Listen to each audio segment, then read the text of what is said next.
very, very refreshing to hear that, because that's something in the last process we didn't even consider. Yeah, and the whole expansion notion, like that should be brought into the expansion conversations, right? Yeah. And also into, like, if we are, like you were talking, it'd be really great maybe to think about expanding our student population by online classes as part of, we're not taking seats up. I don't know. So there's a lot rattling around in our heads right now, but I'm so thrilled to get this caliber and then Cody out there. I mean, what a great board, I really have to say. So if we can find a Zoom helper, I'd really appreciate it. I am not your person, but I hope somebody will step up. We are live. Good. I see it says live. So I'm excited about that, people. I don't know. Basic thoughts. What do y'all think? Yeah, good. I'm excited. So we did it. That's one of the reasons I joined the board, is this is a year of strategic plan. And I was really disappointed. My head was crazy. And I didn't think I was going to, be able to do what I wanted to do. And people stepped up with asking. So thank you. I feel like I was kind of heartbroken if it wasn't going to happen. But guess what? No heartbreak now. I'm happy. So anyway, Don was amazing. I can't wait. So every week, he wants us to keep this conversation every agenda or workshop. And I feel we should reading up. And then we're going to be part of the strategic plan for MSA, people. I don't know. Okay, so then I looked on my October goals. There's a sheet that we always go through. John and I do this dance every month, the agenda dance. And the agenda dance consists of basically the goals that are written up for him, and then also like the monthly thing that we're supposed to do, all put in place by former people. So I'm not winging it. He doesn't wing it as much as me, because I've never done this, but part of it was in October that we're supposed to be writing up these mid-year survey, and it's based on his 2020-2021 director performance development plan that was approved in June. And so, and part of it was previous ones. So I'm like, oh, darn, I better get going on this. And we're supposed to discuss it. So this is where we're discussing. So I hope you had a chance to look at the survey. There's a staff survey. There's 2 surveys. I don't know. They're going to beat us up, John. I mean, 2 surveys. Well, they're done with surveys, but we got to do this. It's on our thing. So staff survey. This is a survey to the staff that gets done and won through a Survey Monkey for me to the staff, or before we go out for winter break. And that's attached to his performance development plan. And then John has a climate one that he does also in December. And we're going to be tired of surveys. Ooh. But this is what this is based on.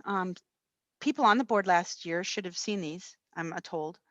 But so looking through these, this is what I have in here from prior and from this professional development plan. So I didn't know if you had any questions, because or if any thoughts on these, but this is what I'll put into a Survey Monkey to send to staff. And we have to have a closed meeting. That's why I have it on the agenda, to have a closed meeting to discuss the results of these, because some of them are tied to a certain percent rating for results. They're all to his professional development plan. So I feel like I'm going over a test. All right, questions 1 through 5. Does anyone have any questions? I have a question about number 29, actually. Yes. How relevant is office hours these days versus just being able to make an appointment? I mean, some of these, is that an outdated concept? Is that? Actually, no, that showed up this year, and I believe from COVID, Rob. It's for me, it's more important. Other teachers can speak, but it's harder to find administrators when there's an issue. And so I think it's more relevant than ever that we have office hours. And actually, John, why don't you explain what you've rolled out for office hours in these times? So what I did is I have set a standing office hours, which are during the teachers' prep periods. So if they have a question, I am available. All they have to do is drop in on the Google Calendar. It's set up so that basically I have office hours every day of the week, and it's just a matter of when the teacher has a prep as to what day that is, and then on Fridays, I do that for the EAs and office staff. So depending on when the teacher's prep is or an EA's prep, that kind of dictates what the office hour is. But it's basically a half hour for, let's say, if you have prep on second period, the last half hour of your prep, or if you have your prep is on fourth period, you would have the first half hour of that prep time. So I'm available for an hour, a half hour for each prep time. So if there's any need, they can just pop in. I'm available to talk about whatever. And some staff have been doing that. So I guess that's just something I plan on keeping out all year long. It's basically, I didn't do it via Zoom. I did it via Google Meets. That way it's on the calendar. They don't have to go somewhere special to find where's the Zoom link. But that's, I guess I intend on doing that all year long, just so teachers know that if they have a question, there is a designated time that they can make sure they can get a hold of me. Okay, good. Thank you. So any other issues any other questions on these? And I think this is, if I'm not mistaken, maybe some of you have been on, like John, or been on the board a couple years. These are standard, the way we standardly write these questions, and then rate 1 through 2 or 3, and then does not apply and comment box. So the staff should be used to this format, I feel. So I just feel like we should just go over this. November is a meeting for workshop. I think Eugene Pickload's coming in for contract language. Is that correct? So we have already a guest speaker in November coming in on both open meeting law, Diddy, and also, and I hope he's Zoom, like we need to answer some of the Zoom issues that no one seems to know would be helpful. But like, for example, this workshop, we couldn't figure out if this is an open meeting and we need to live stream it because it's a workshop. So those are like things that would be nice to know. We should have an open meeting, but do we have to record it, or do we have to not, just, I don't know. So these are pandemic days that we don't know. But he's coming in November, and that'll be an hour of that and contract law. But I figured we needed to go over these if there's any questions. No? You guys good with those questions? Okay. All right, well, that's easy enough. I'll just get it into a SurveyMonkey, which will be another virtual platform. I believe that's my 10th since the school year. Oh, I'm funny. But my husband's retired all, and it's like he's like lazy. He's like la la la. I'm like, my synaptic gaps are going so fast. I'm so crisp and clean. I'm like, I am young. I am so young now because of all this and kids and stuff. I'm like on it. That's the benefit. It's like Sudoku puzzles 24/7. All right, so that's it. Okay, so then I guess what I had left here is, so we've got that to talk about. We'll let people know then 1/11, 2/22, 3/29 are our dates when we get to that part for our strategic plan. I would love a little ding-a-ling-a-ling email from somebody if they'd like to offer to be the Zoom helper. We discussed the survey, so I'll get that into a SurveyMonkey and get that out to staff before winter break. Then it's just starting up again through our definitions of our committees. So I'm seeing already from I don't know about you all, but I'm looking in their board goals coming already from academics say, yep, this is who we are. This is what we do. I'm seeing communications committee with goals and detailed things of what they do. So this is great. So I don't know, I'm going to go back online. I didn't furnish those, but I'll go back to BOD and let's just pick up where we left off, which I believe, somebody help me. I didn't think we get this far. I thought you all have a bunch of questions, but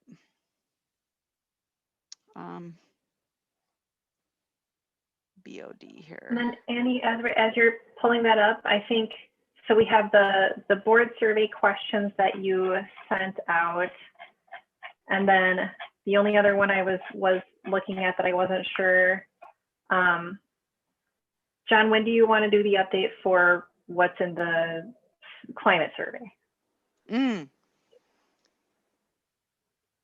He had that in his notes. We have both on the agenda, so I just want to have a notation about when we're going to review the questions for the climate survey. Oh, Yeah, so those, I believe this is the first look at, and then in November, we finalize those questions so I can send them out in December. And then in the January board meeting, those survey results should be available. but are you planning on doing the look over during the meeting? Because we're going to have a workshop. We have a guest speaker in November. No, yeah, and that's why I put those in the board packet already. Yes, I saw that. That one page, so that if there's something that a board member really would like to see or incorporated, we can have a discussion about that. And that was page 43 in the packet, by the way. Right, that's correct. I mean, my only first thought is that you have Mr. Gurecki will via internet office mail by December 23rd. I mean, we're doing this virtually, right? That's my first thing, but yeah, so that'll have to, yeah, I'll have to adjust that. do you feel like we should discuss that here, Michelle, or what do you think? I didn't. Well, I think, yeah, I think, well, if they're going to be finalized in November, that's totally fine. But, well, I would just say two things. One, it should be a Survey Monkey because we need digital, not paper copies. You know, we don't want to keep paper copies running around. It's easier for digital. So I'm sure this is going to be digitized, but I just wanted to double check it. And then have you updated these for the questions that were required to be in the climate survey from the director's goal sheet? Because I think there might be a couple that are missing. Yeah, there probably are a couple that are missing. Okay. So, because this is a rough draft, and the final draft would be in the November meeting. Okay. All right. Cool. Yeah. I'll add that to the notes. That was part of. I didn't know quite when I went through this the goals, and I did attach John versus the climate survey versus the mid-year staff. Yeah. Okay. So that would be a December item. November. Or, no, well, but on the agenda, correct? Right. Yeah, Yes. Yes. Don't let me put it in workshop. I'm telling you. No, not in a workshop because Okay. there won't be time for that with Mr. Piccolo here present. Yeah. Okay. Good. All right. So we went through academics, annual fund. We talked about a little bit communications, and I think that's where we ended. We didn't end up. We ended there, and now we're on personnel, correct? So I'm on the BOD. So the purpose of this committee is to create an evaluation process for the director, which I'll be reporting, we'll be heading that way, and to provide input feedback so that the director can create and modify evaluation procedures for all other staff members, including the administrative team, teachers, and EAs. So what do you say, John? That's kind of mostly your umbrella, except for. Yeah, give me a minute. I'm pulling that up. Not quite as fast as you are. Yeah, I was impressed. See, that's a synaptic gap. Go, go, go, go. Yeah. So you're talking about the personnel committee, correct? Yes. Yep. Yeah, I don't think I have any changes or things that need to be modified for that. Can I ask a question? This kind of surprised me that the leadership, the chair will help from the BOD. Will help or will lead? Because I understand. So I don't understand how the chair has to. I think the chair should be, the board of director chair should be part of this. But why does the chair have to be the chair of this committee? Did I make myself, is that too many redundancies there, Maggie? Chair, too many chairs in there? How did that end up like that? I feel like that's because a chair is a rotating position. And if you have somebody on the personnel committee that's been in this committee a long time and they want to chair it, that seems like it's more continuous from year to year rather than to toss a chair on there who'd never been on the committee, may not even like the committee. I'm not sure, but so that's one thing I didn't understand how that happened. And I think traditionally the idea behind that was because the chair is, the leader of the board, that was the rationale behind it. But to your point, it's very true because the chair typically rotates year to year.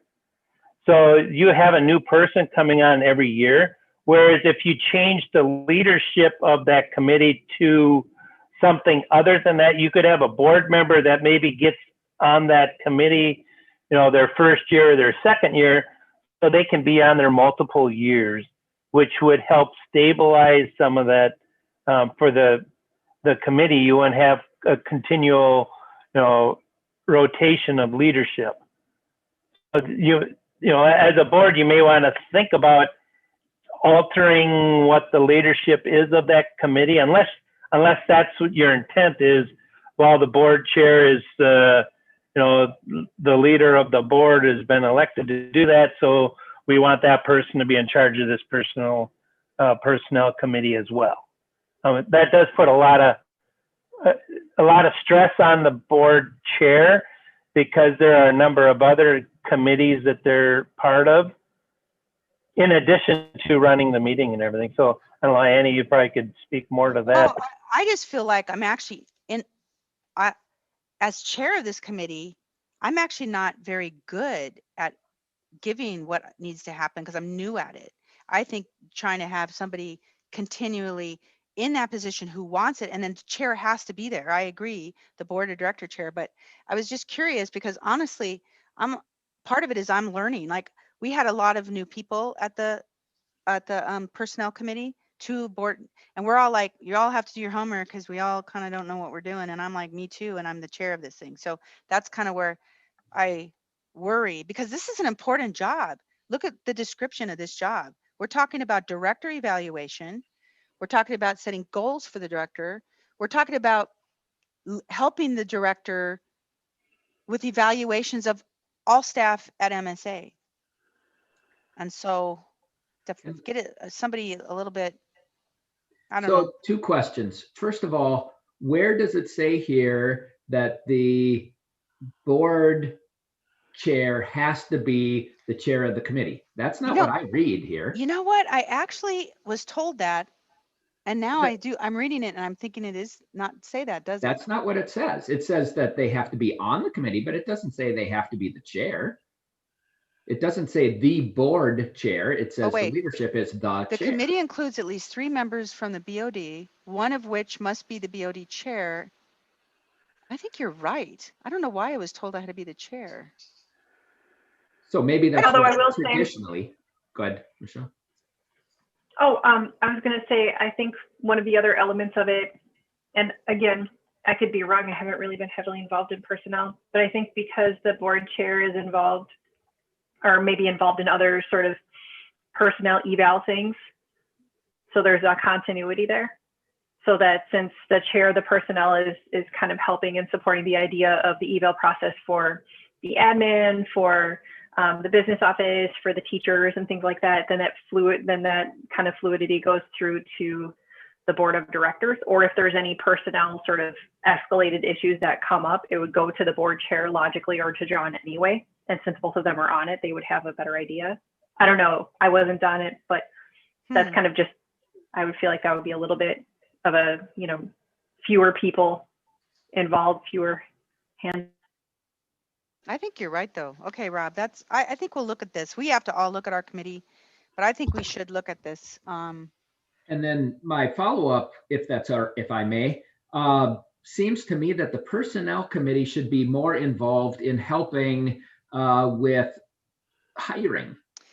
When I think of personnel committee, I think about, well, let's put together the job description of what we're looking for and help the director think about, well, okay, well, we need more help in math and science. Well, is it possible for looking for a mathematical physics person? And then, you know what I mean? Anyway, that's my question. I would have thought hiring would be part of this. I agree. So I think that changed, John, or somebody with some history on that, because we used to have that as, when I first started here, the personnel committee was responsible for hiring, was part of the hiring process, but I don't see that anymore. Ever since I've been here, that hasn't been the case. It was always handled by the director. So I guess I'm just going off of what was present when I first came into MSA. I can give a little bit of background. Your predecessor changed it. Mr. Kreischer changed it from the departments working together to make their items. So we wanted to have a little bit more administrative role. So that was one of the changes that Mr. Kreischer made when it came to hiring and personnel. And then he created we had a personnel committee that was more ad hoc rather than a standing board committee. And then that policy came through where they rated a number of the world's best workforce, and that had to be part of that too. So then it kind of morphed into that. So, so maybe that's what you're going to do, go back up to the purpose. And the purpose would be also to develop hiring procedures, practices of something of that nature, or a revisit of our current practices to make sure that we're not missing something out, or that there's something included that we're not doing. Like we've heard a couple times, the whole diversity concept. Well, we do need that committee is going to start meeting again. And so I think that would be an excellent team up.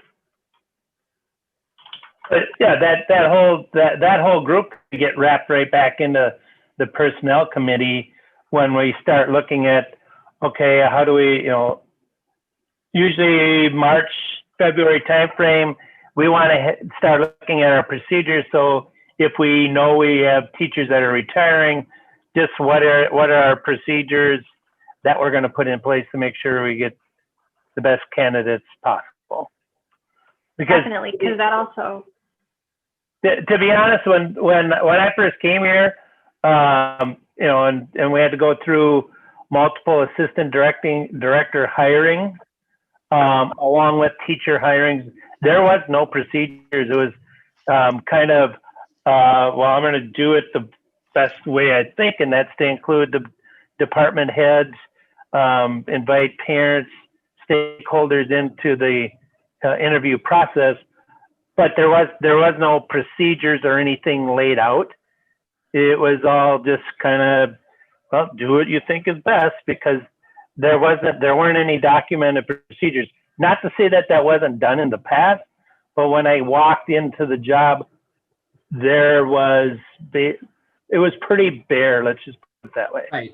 And to me, at least from the HR side of the university, that could leave you to liability. And right. How do you know that you weren't picking on somebody because of their age or their gender or you need to have a rock solid that everybody was hired, the same procedure, the same questions asked in the interview process, the same people, so I think personnel, or Annie, that's something the personnel committee really needs to work on. So we should maybe after, we'll bring this back to the personnel committee, and then after John, we get maybe done with the, because we're close, we're close to finishing up his job description there for evaluation, and then maybe we do that. So, okay, well, since I'm chair of that. And because the diversity task force is a separate one, so they can they can do their work and then report to the personnel committee prior to the postings and prior, to where should we post, other things that we can be doing. So one can feed into the other really easily. But the other part of that, though, is I don't know if you want the committee to be involved with the hirings just because of the timing of this. And then that asks if you're doing, if it's a subcommittee, you also have to follow all the open meeting laws. Whereas if it's a very short, time-sensitive thing, you want to have some flexibility. So you open meeting law, you got to have that 3-day notice. Well, sometimes you got to act faster than that because of the situation which we had a number of times where staff member decides to resign and move on, and now you got a gaping hole, and you have to have somebody in that seat within 2 weeks. I absolutely agree. I do not think that personnel committee should have anything to do with the hiring. I think they should help write the process. Yep. I totally agree with that, Rob. Yep. Yeah, that's good. I like that a lot. Okay, excellent. All right, so wow, that just popped out of me, that the chair thing. And by the way, it's not because I'm afraid of working. I hope y'all know that about me. I don't have a problem working. It's like I'm just bad at it. I'm like, what is it? Well, how did I get myself in? I'm terrible at it. I'm a good participant though. Okay, so personnel committee, that's going to come back, and I've got Jennifer and Rob on my side to bring that back. Okay, so finance committee. So taking a look at this, let's all read. I don't have to read it to you. You're not my students, so we'll all read together silently.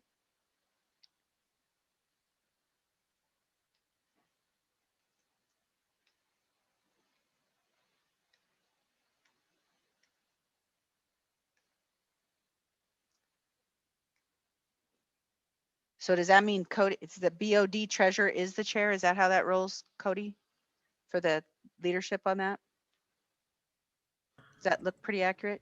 And yes, I was thinking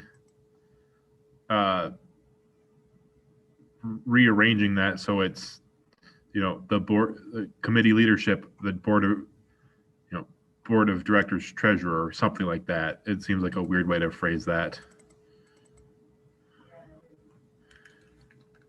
Okay, since I'm new here, can you just tell me, Cody, were you elected the board of director treasurer? Is that how that works? That's a strange one to me. Yes, I had to. Oh, that might have been the meeting. That probably happened before you were brought on. I think at so. That meeting. That was that meeting at the beginning. We all had to put in beforehand. We put in what positions we wanted, if we wanted to run for a position, and our qualifications, and then we voted on it. I think in my case, I was the only one, so it was a unanimous vote there. And then yeah, I basically, as treasurer, my job is to basically run this committee. Okay, thank you. Yeah, historically, whoever the board treasurer is the chair of the finance committee.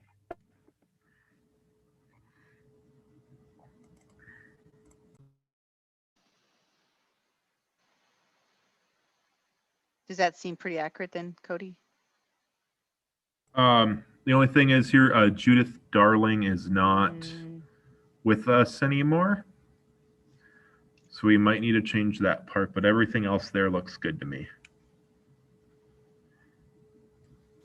Do we need to specify the actual contact person?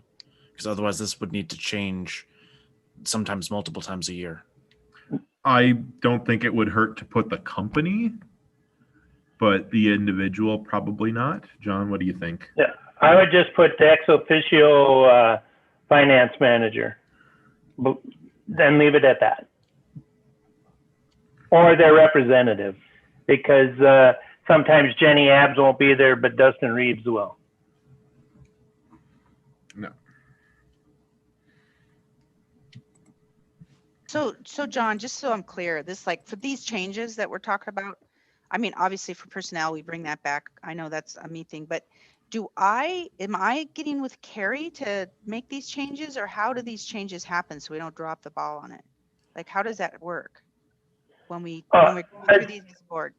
Yeah, as far as updating what's on the website, yeah, it would just be a matter of sending Carrie an email saying, please update, these descriptions on the committees. All right, so that's an Annie thing. I want to make sure.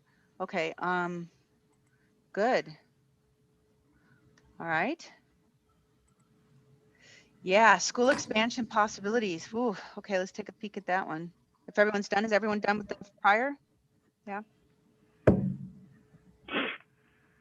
Yeah, on this one at our last meeting, Annie, I agreed to be the chair, so we could let Carrie know, or I can let Carrie know to update that part. Did you take a look at, like, the purpose and all that stuff? Does that seem? I'm looking at it now. The purpose is okay. I don't know. There was a list of members. I don't know if that matters. I mean, these are outdated, right? So, but we can certainly put down, I mean, we have a pretty solid team of folks coming. Yep. I mean, we can put their names down, but I think to the point earlier, they're gonna probably change. I mean, people can come and go. I'm okay with that. Maybe there's a few people we want to, otherwise I don't know that that helps so much because we have our notes where we have the people who are attending, but. So on this, I think you keep it generic because some parents may come in and out. Do you want to keep it as the board chair is on the committee, or do you want to adjust that at all? Because it does say the committee includes the director, the board chair, and any interested representatives. You could change that to the board vice chair. Yeah, or should we just have it like just an interest board representative? I'm happy this year as the vice chair, but if next year someone else wanted to be on it, I don't want to stop that either. So, but I like the idea of somebody from the board sitting on it together with the director. So I can make some tweaks, Annie, and email. Yeah, to Gary. that would be great. That'd be great. And John, you've been such a help with that committee. Maybe I'll just copy you in to see if this all lines up. The other thing we should be, I'm looking at the purpose where it says if the determination is made to expand. Previous board a previous board meeting, that was determined to expand. So we may have to take that statement out or adjust it a little bit. Yeah, I think we would, like, that first sentence is kind of what the purpose is, to research possibilities for expansion. And I think that's kind of what we're doing now. And then maybe we're even trying to get to a spot where we can, expand, right? So right. A recommendation for expansion, something like that. So. Yep. I will say, oh, sorry. I was just going to say, so we could take that phrase before in the second sentence out, the beginning phrase. Yep.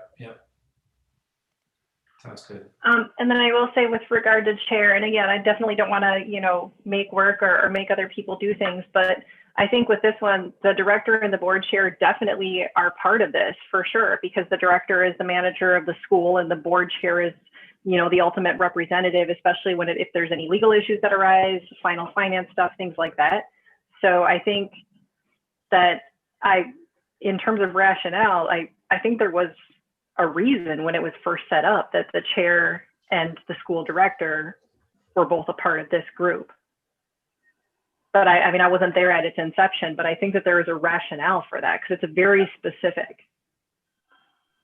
Yeah, I don't think there's been an adherence to that. I know Lisa was on it last year, but I think the year prior, I don't think there was an adherence to always having the board chair on there. I don't know, but So that kind of goes back to my question originally to Cody, is when you guys ran for these positions, did you know what you were actually running for? To me, you need, and I think it makes most sense is, okay, if you want to run for chair, this is what it entails. If you want to be vice chair, this is what it entails. If you want to be treasurer, this is what it entails, and be clear about being chair of these committees.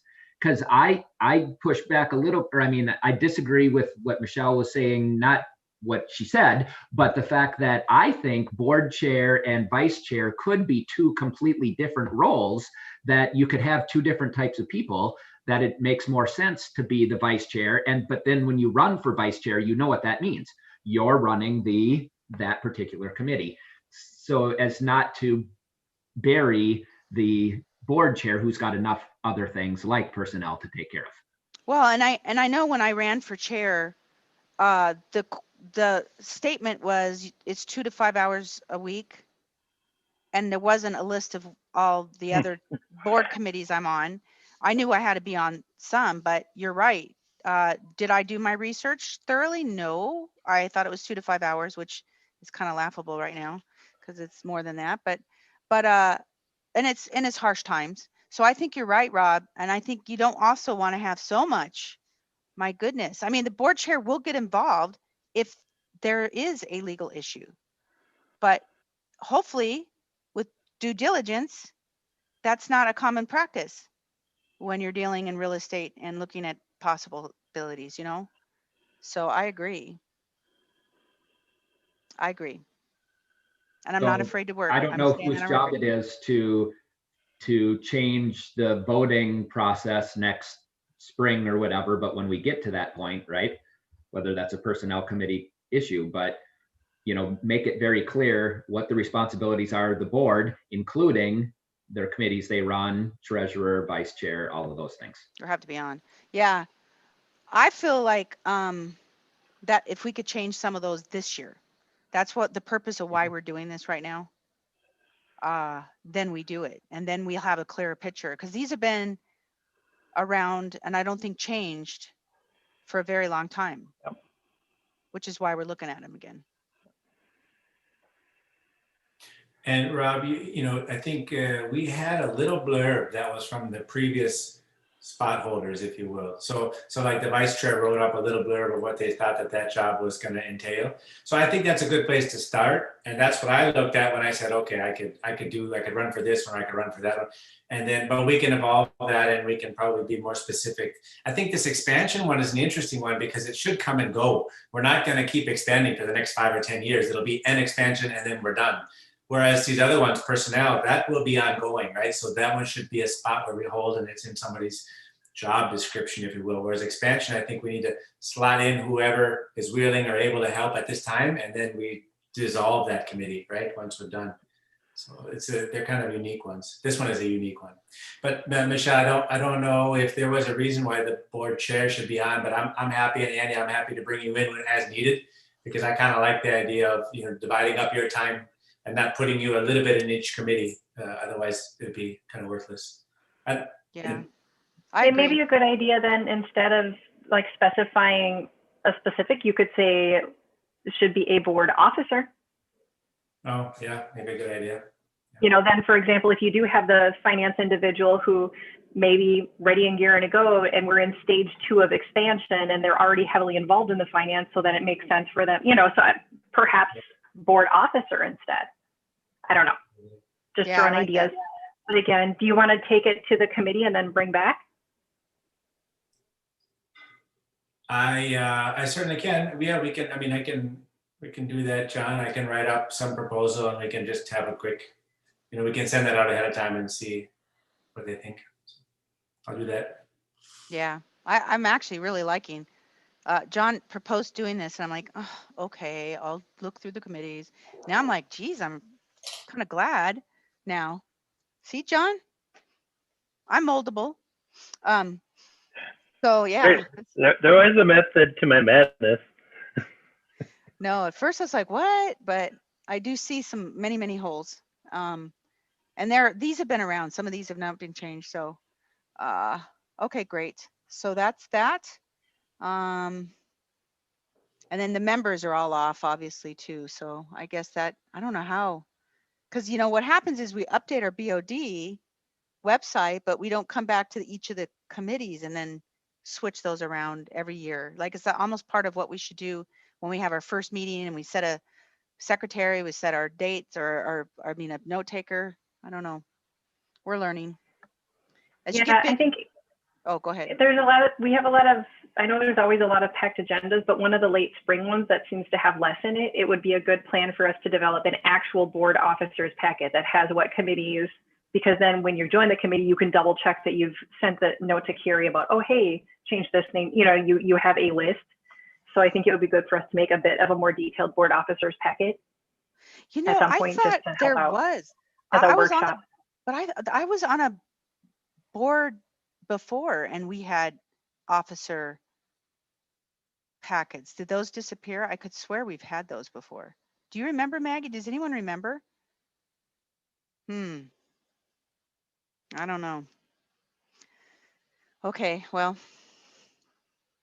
Okay, so that's that. So then building task force. Yeah, this one's a little hot mess. I remember reading this one. I'm going to read it out loud. This one deserves a little chuckle. To address needs regarding MSA physical buildings, including lawn maintenance, janitorial and cleaning services, snow removal, and building repairs. The committee also serves as MSA Safety Committee. The Safety Committee is responsible for ensuring the safety of students, teachers, and staff, and includes the development of school safety plan. Oh, no, this isn't the maintenance. I was thinking the maintenance one, because boy, I don't know where the maintenance went. Someone had a question on that. So this for sure, this one's just, this was the one that Don asked us about. John, is that right? Was this the one that he asked us about, the building safety? Yeah, he asked about this, but it was just some clarification, I think. Yeah, because we don't have the committee notes. So actually, I don't know, because is that the last notes we have is from the 4/19/16? What does this committee, like, who meets and what does it do? Yeah, that was my question, really. No minutes in the last 4 years. Yeah, so the meeting minutes when I was involved initially about this were basically mostly geared to getting the board, well, the protocols for, what do we do if there's a fire? What do we do if there's an active shooter? What do we do if we have a medical emergency? So it's all involved basically with procedures, emergencies procedures, lawn maintenance, the buildings itself were never discussed at all. I guess it's never been discussed as long as I was here. And unfortunately, the predecessor, there was very minimal things that were left. So, that I guess that's why I go back to what is it that the board would want? And maybe, a lot of this stuff, we don't need that because a lot of that stuff I handle at an administrative level, or, but there are no guidelines either from the board as far as this is the procedures, these are the things that we'd like the administration to adhere to, or the guidance that the board would like to give. Lacking any guidance, then you kind of develop your own procedures. So if you want to delve into those areas, then it's a matter of, okay, now we should probably meet and talk about how we do this. We've changed snow removal vendors a couple of times just because of reliability and the quality of service. Is this one of those committees that teachers sign up for at the beginning of the year? Do we have teachers signed up for this right now? Yeah, that is on the list, although it's there in case there's a need for it. But we also have a building safety task force, and we have to. I would prefer to have the task force taken off of there because it's a committee, so we can keep the same language. Administratively, I brought in the task force name to separate it from a board issue so that people, when they sign up for a task force, know this is from an administrative point of view, not from the board point of view. Because if it's a committee or a subcommittee, that designates we have to have open meeting law, we have to have an agenda, we have to follow all of that. If it's a task force and it falls underneath the administrative realm, that's not required.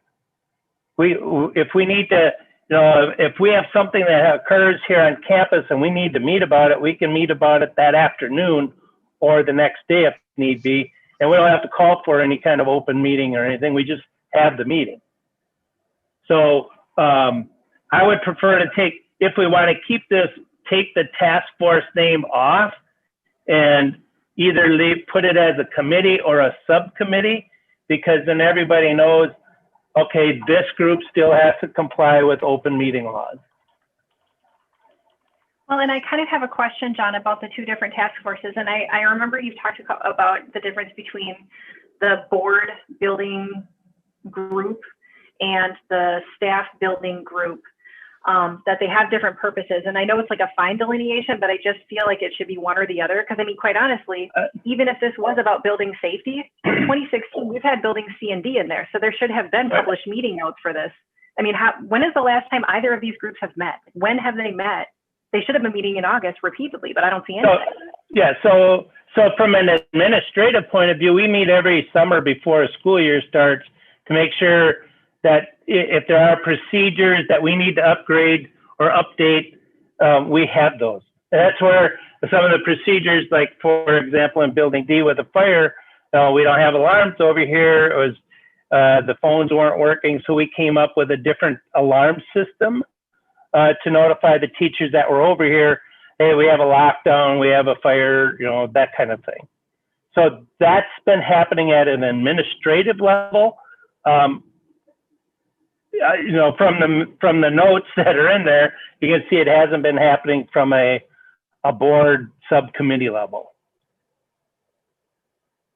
Well, yeah, and there are teachers that are supposed to be on that other committee. So are they part of the discussions in August? Because it's like I understand there's a difference between the two, kind of, and I know I feel really, really ridiculous because I've asked you this more than once. But I feel like inherently we have two committees doing the same thing when some of it's just administrative purview, like you said, the snow removal, those kinds of things. That's not something a task force would need to meet about. But building safety should have had repeated meetings with COVID, so I feel like there's two groups that are tasked with really similar responsibilities, but something's falling through the cracks with both of them. Because I don't see the notes or the information from either. By the way, Dawn, our strategic plan person, caught this and wanted an explanation, and we never got to that. So, yeah. And the other part of this is from a task force level, we would actually need to have those meetings before teachers are gone for the summer, because once school's out contractually, they're done with the school year. So when they sign up for a task force, they're really signing up for an activity through that school year. And prior to the school year, the teachers don't have the opportunity to sign up for those task force anyway.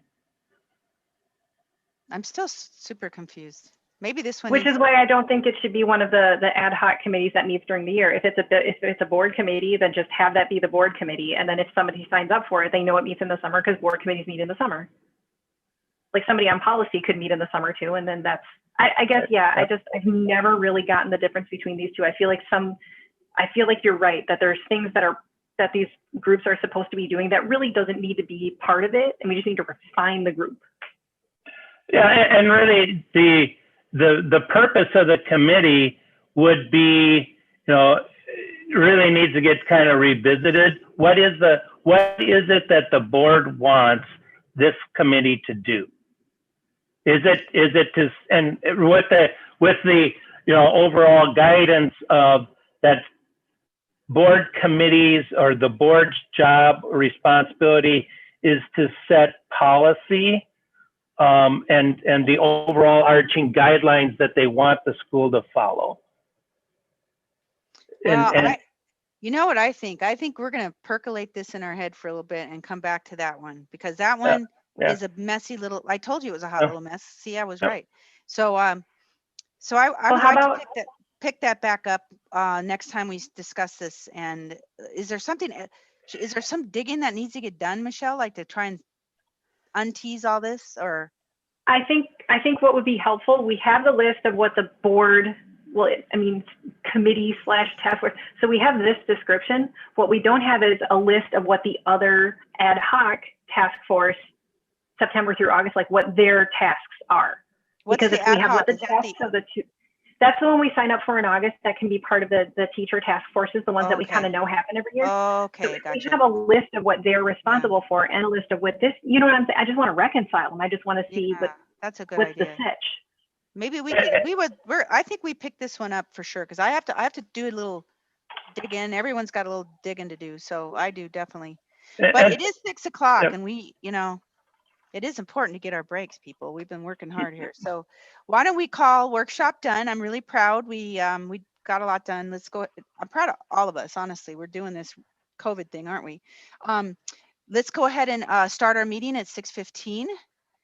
Come back, we'll do a little break, and nice guest speaker next workshop, and we'll see you in a little bit for the business end of MSA.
Hi, Miss Gina. How are you? Good. How are you? Good. I'm glad you found your kitten. That's awesome. That was Uh-oh. like my little Pomeranian was so tiny when, we had her 16 and a half years. She just disappear on me. She drive me nuts. It was pretty crazy. He was inside the house the whole time. Yeah, I knew, honestly, I kind of knew that. I don't know why I knew that. I just knew that. Just hiding somewhere or Yeah, somehow. I spent like that's what 15 hours looking for him yesterday. that's what my Pomeranian did every Oh my- time. I know. Now I look at a Pomeranian, I'm like, oh, because it was Ed's step dog because I had small dogs before we started dating, and he's like, I don't like small dogs. I'm like, well, tough luck because I got 2 of them and they last a while. But now I'm like, oh, every time I see a Pomeranian, I just like my heart just melts. But we have to rock, paper, scissors size. He likes a medium one, like a gunner one would be perfect. Oh, a few more minutes here. I think we're still live streaming, huh? Oh, well. I had to get the bag of, Are those the peanut butter ones? oh man, they're so good. I know. Yes, This sustained me through the meeting. I know. But you gotta like the packet size. Oh my gosh, we have yes. M&Ms everywhere. Oh my gosh, those peanut ones are good. We were saying, I was like, I don't know if we want to do Halloween. I was telling my husband, he's like, we can sit on lawn chairs and throw things at kids because it's on a Saturday night. Yeah. We might just do that. One of my No. friends was recommending I build a potato cannon and just shoot treats at kids. I think you should. And send me it. What's that called again? My kid was a Boy Scout. A trebuchet? Yeah, trebuchet. Oh yeah. Oh, yeah. They all build trebuchets. That's one Just of the things. hurl candy at people. Yeah. Or get one of those T-shirt things, with the big rubber bands. Yeah. No, I've got those mini M&Ms, and then I've also got fun-sized bags of Skittles next to my desk because I stream video games on Twitch many nights a week, and one of the interactive things that I can do with chat is they can play Trick the Treat, and so I'll mix a fun-sized packet of M&Ms and a fun-sized packet of Skittles into a small bowl, shake it up, pull 2 out, and hope that I get 2 of the same candy. Wow. It often does not work in my favor, and I usually am biting down on one M&M and one Skittle, and it's not a pleasant experience. No, they're 2 different hardnesses. It's confusing to the palate. I agree. All right. Well, we're getting up there. Looks like we've almost got our quorum at least. But yes, I think we can all appreciate the half-size packet this month, right? Feels a little lighter. Yeah, that was good. But I knew we didn't have any big ticket items, so I was hoping that would be the case. All right. Well, it is 6:15. We have a quorum, so we got everybody actually. We're gonna get going. I'm gonna call to order this meeting at, like I said, 6:15. So Paula, would you do the honor of reading our mission and vision, please? So our mission, we provide accelerated curricula in all subjects with an emphasis on math and science. Our vision, to be an innovative, sustainable model of academic excellence that creates well-rounded, lifelong learners and global citizens. Thank you so much. All right, I will take attendance by roll call and go through the names. If you'd say here. Dan Ellingston. Here. Cody Schneip. Here. Michelle Kurkowski. Here. Judy Seeberger. Adam Bartz. Here. Robert Kruger. Here. Jennifer Bartle. Here. Maggie Berggraf. Here. Paula Acapo. Here. Jenny Abs. John Gurecki. Here. Annie Cardenas here. So we have Judy, who is absent at this time. All right, so I would like to go to item number 3, approval of the agenda. Would somebody like to motion to approve the agenda, please? This is Adam, so moved. Is there a second? I can second. This is Dan. Great. Any discussion on it? All right. No discussion. I will roll call a vote. Dan Ellingston, Yes. Cody Schneid, Yes. Michelle Kurkowski, Yes. Adam Bartz, Yes. Robert Kruger, Yes. Jennifer Bartle, Yes. Maggie Burgraff, Yes. Annie Cardenas. Yes. That is all that are here is a yes, so a motion carries. And there's no conflict of interest statement at this time. I have one open forum letter to read by Pauline Ho. Dear MSA board members, my name is Pauline Ho, and I have a child in 6th grade at MSA. I am writing this letter to ask the school board to consider working towards a transition plan to bring the students back to school in some kind of hybrid model. It has been almost 2 months and the South Washington County School District 833 has been successfully deploying the hybrid model with students going to school 2 days a week. Another success story is Woodbury Leadership Academy, where most grades can go to school 4 days a week. On the family side, our daughter, who is undiagnosed autistic child, is struggling socially and emotionally. She is new to MSA and has only 2 friends at this current school. However, neither of the friends are in her classes. She is shy and asking her to turn on the camera during classes, which would give her a panic attack or generate a giant meltdown with a lot of tears. She is not the kind of student who would raise her hand, ask a question during class, or come to the teachers to look for help.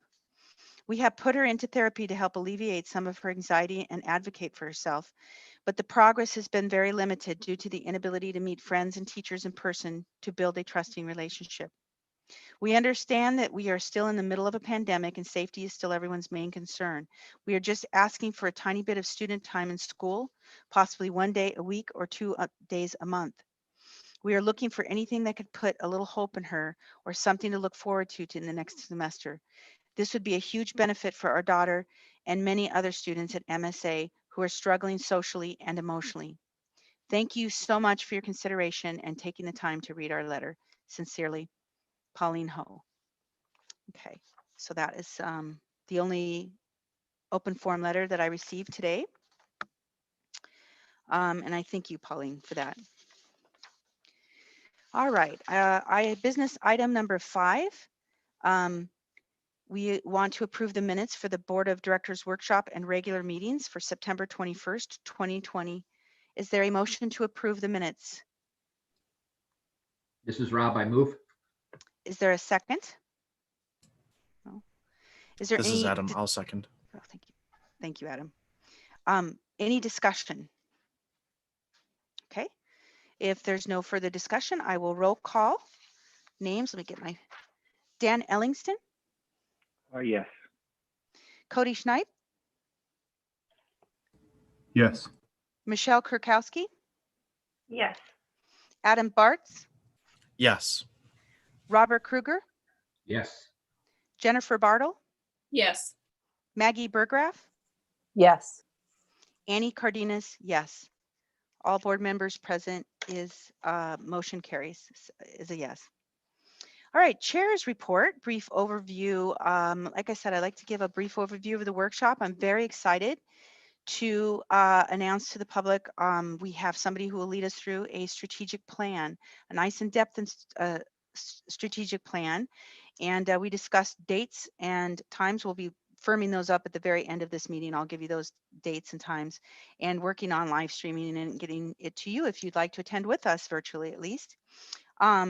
So that's very exciting. We also took a look over some of the questions for a mid-year survey that staff will be taking that will be converted into a Survey Monkey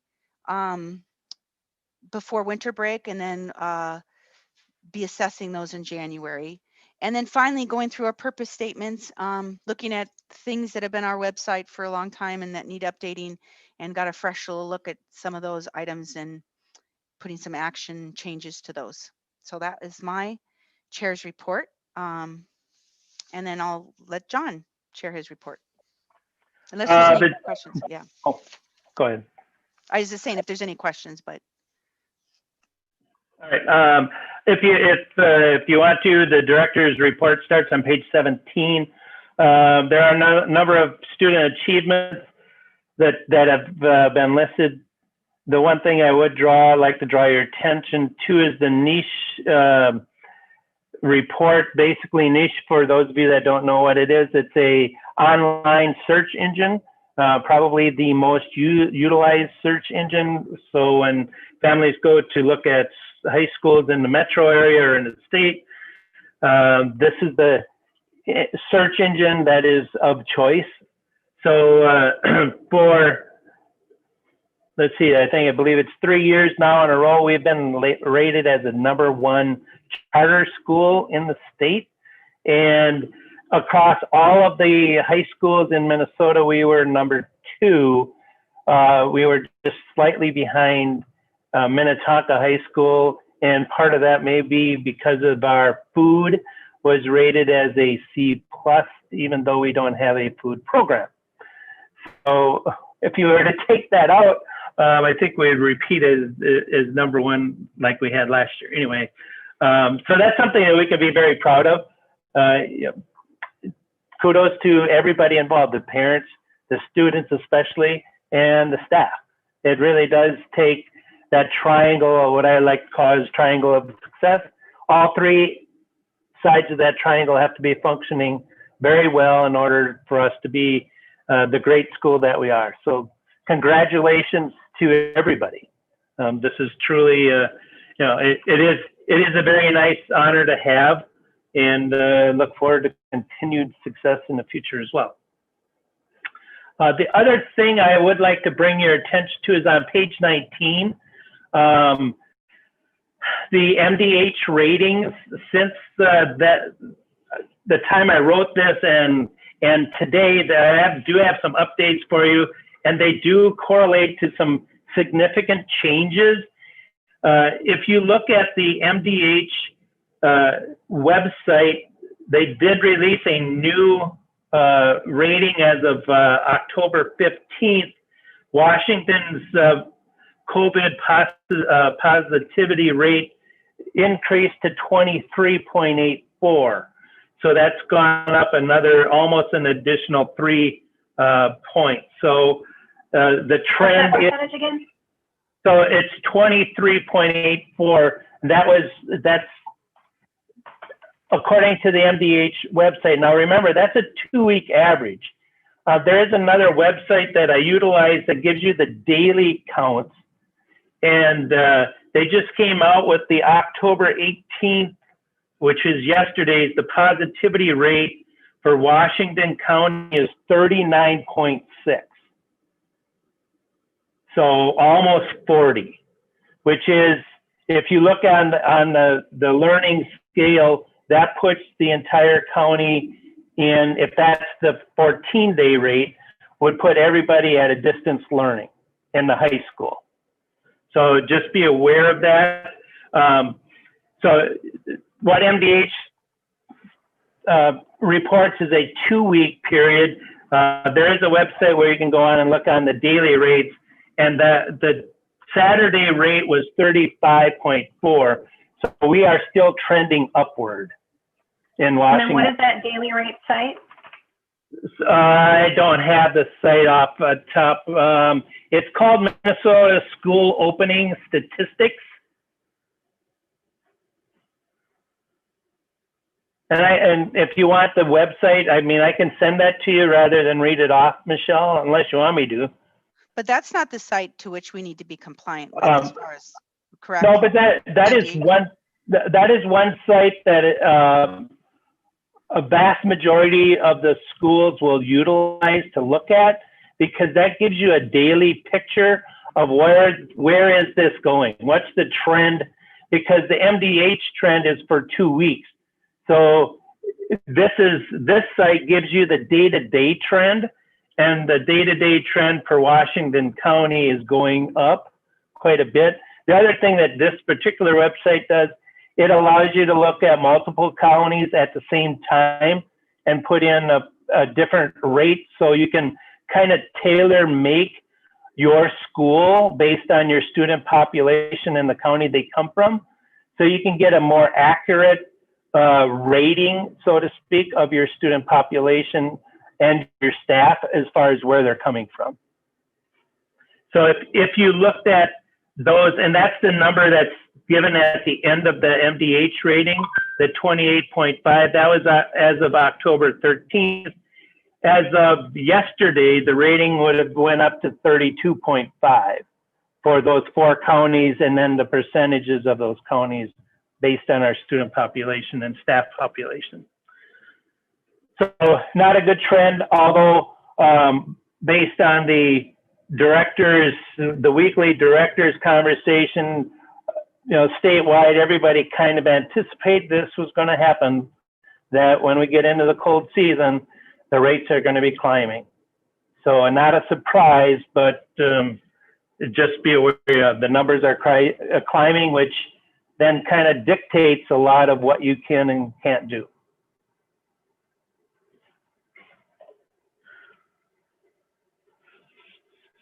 That was the main thing I wanted to bring to your attention. One minor thing, if for those of you that like graphs, but I wasn't able to, SurveyMonkey doesn't put in the numbers. On page 20, the question about if MSA chose a hybrid learning model for semester 2 and you refused to work on campus even if MDH requirements were in place.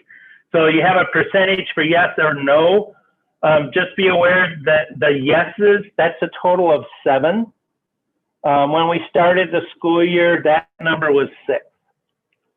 So it's about the same.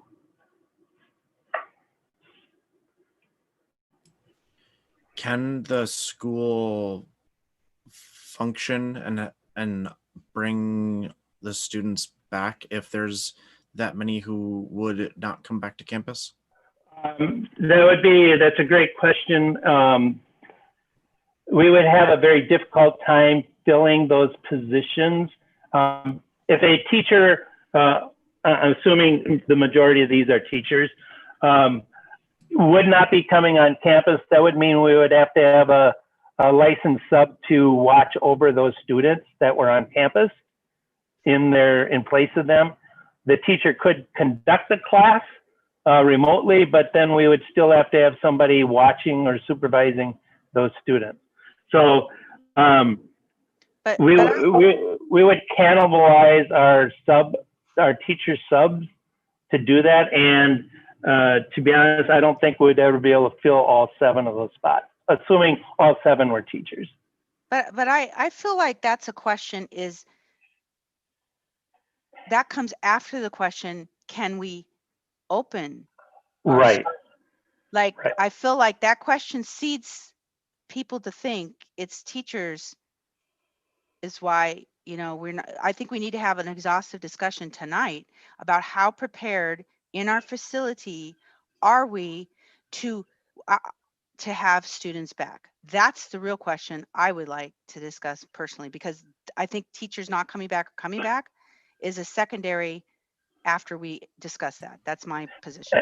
And that's a number as well that come in the November discussion. That number will be vetted more. So I actually, this was an anonymous survey. In November, I would have a more firm number, and I would know the names of those people, because that does make a difference. If 5 of those or 4 of those are, let's say, in the science department, that's a much different scenario than if you have one in different. And no, I'm not talking Annie, and she's on campus all the time anyway. But if that's a different scenario than if you have one in each different department, because finding 4 teachers, especially in science or math, would be very difficult to do. And I'm not saying that it's not hard, it's easy to do in other areas, but it'd be a little more challenging. Well, I'd like to see what's been done on the campus first. Let's have that conversation before we talk about teachers. I agree. Yeah, and that's everything else is moot otherwise. Because it doesn't matter how many of us can come in if we can't come in. Yeah, because some of the, yes, let's discuss that later.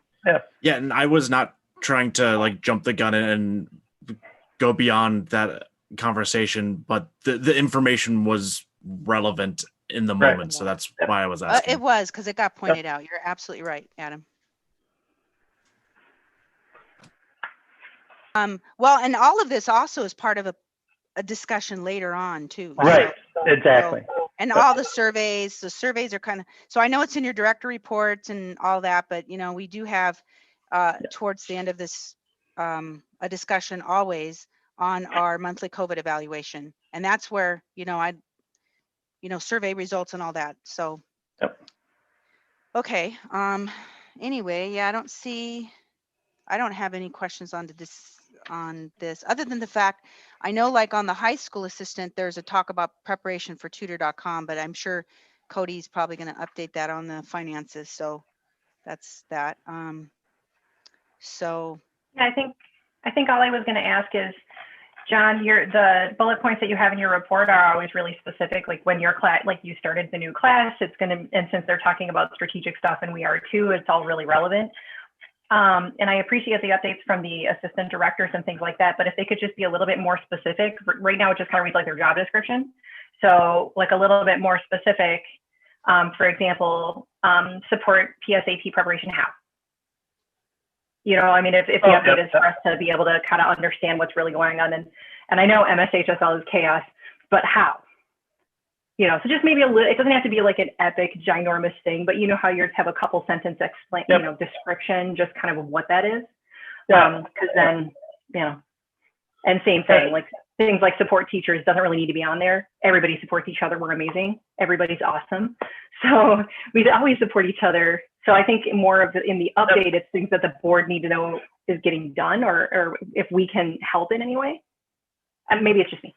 No, that's fine. I can have them, you know, if they want to keep it in the bullet point, the specific tasks or things that were done, I can do that. Yeah. I'll ask them to expand a little bit and elaborate a little more on certain items. does anyone else have any, or John, do you have anything left, or anyone want to ask any questions on the director report? I know it's kind of overlapping too with some of the other stuff. Right. All right, well, let's move on to Paula. Paula, any update on student stuff going on and what up? The only thing that I was planning on bringing up today was about mental health supports. And obviously during this time, everybody's dealing with a lot of stuff. But at our last student advisory council meeting, we really talked about how a lot of students may not feel comfortable reaching out to Miss Gravine, even though obviously that's part of, you know, her work right now. And I'm just to keep it, you know, on the table and make sure that you guys are aware of it. But I think a lot of people feel that Miss Gravine's work may be centered through like college and, you know, high school prep. So they might not feel comfortable reaching out to her when they are dealing with mental health issues, or they feel like, what would they talk about with her and how to approach her when they're having these issues. So yeah, that's the only thing I have. And a possible solution maybe during advisories, having that open during advisory, or just more focused on mental health. But they are pretty focused right now on mental health. Yeah, that's one thing. That's some great feedback for sure.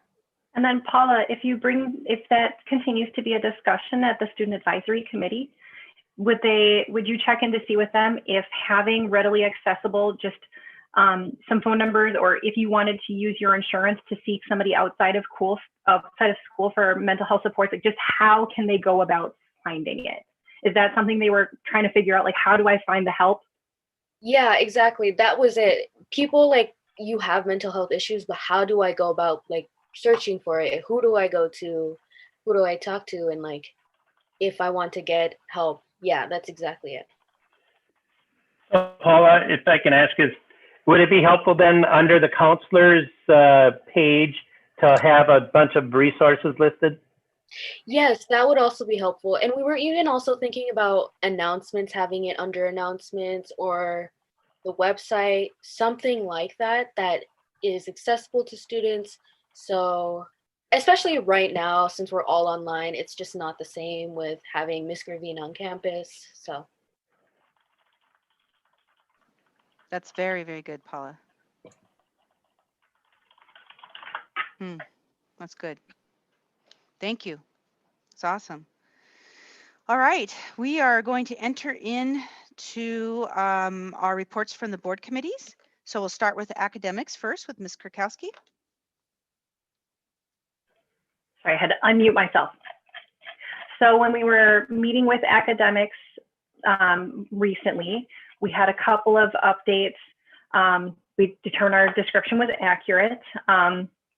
And with regard to enrollment, and one of the things that we looked at, we had a couple of students, one student left MSA, their family moved out of state, and then the other student went to a different school. So just kind of keeping track of our enrollment. Also, it was definitely brought up that November is a really key month for us. Mrs. Puntak shared some information with regard to our decision as a board that for hybrid to be an option we can pursue second semester, we really would need to highlight and figure that out in November. Because in order to arrange the transportation and in order to do all of the other work, because remember, that also means families have to commit to the semester. So we need to send out an actual, not a generic survey, a real form to be completed by families. Will you go with the school option? Are you going to be hybrid? So, or are you going to be distance? That way we can, if any section numbers need to be adjusted, so those things take a lot of time. There are 428 classes currently, and if everybody came back for hybrid, 21 of them are going to be over capacity for the safety of the room. And it's by 1 or 2 students, so knowing who is going distance would definitely be a factor in us being able to mitigate some of that. So from transportation, they really would like to know in November for our own planning and scheduling. November would be good for the numbers that we need to plan for. The liaison group update, they're looking at kind of figuring out data from different groups about what is it that the board needs to know in order to successfully make that decision. And some of those things we're going to talk about tonight, but really about the nitty gritty. What is the pattern in the hallways? What is the dismissal? So that was some of the updates from our COVID liaison group, and we're going to talk about that a little bit more as well. And then we talked about the idea of whether or not MSA has an option with regard to categorizing certain curriculum as honors or no.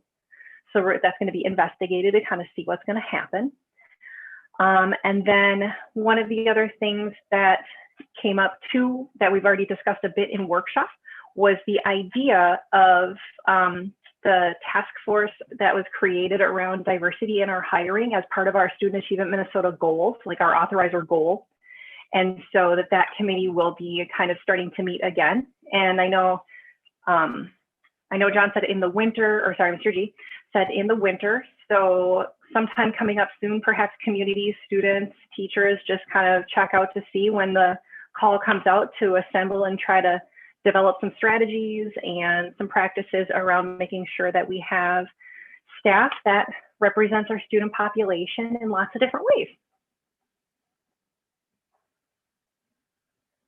And that's all.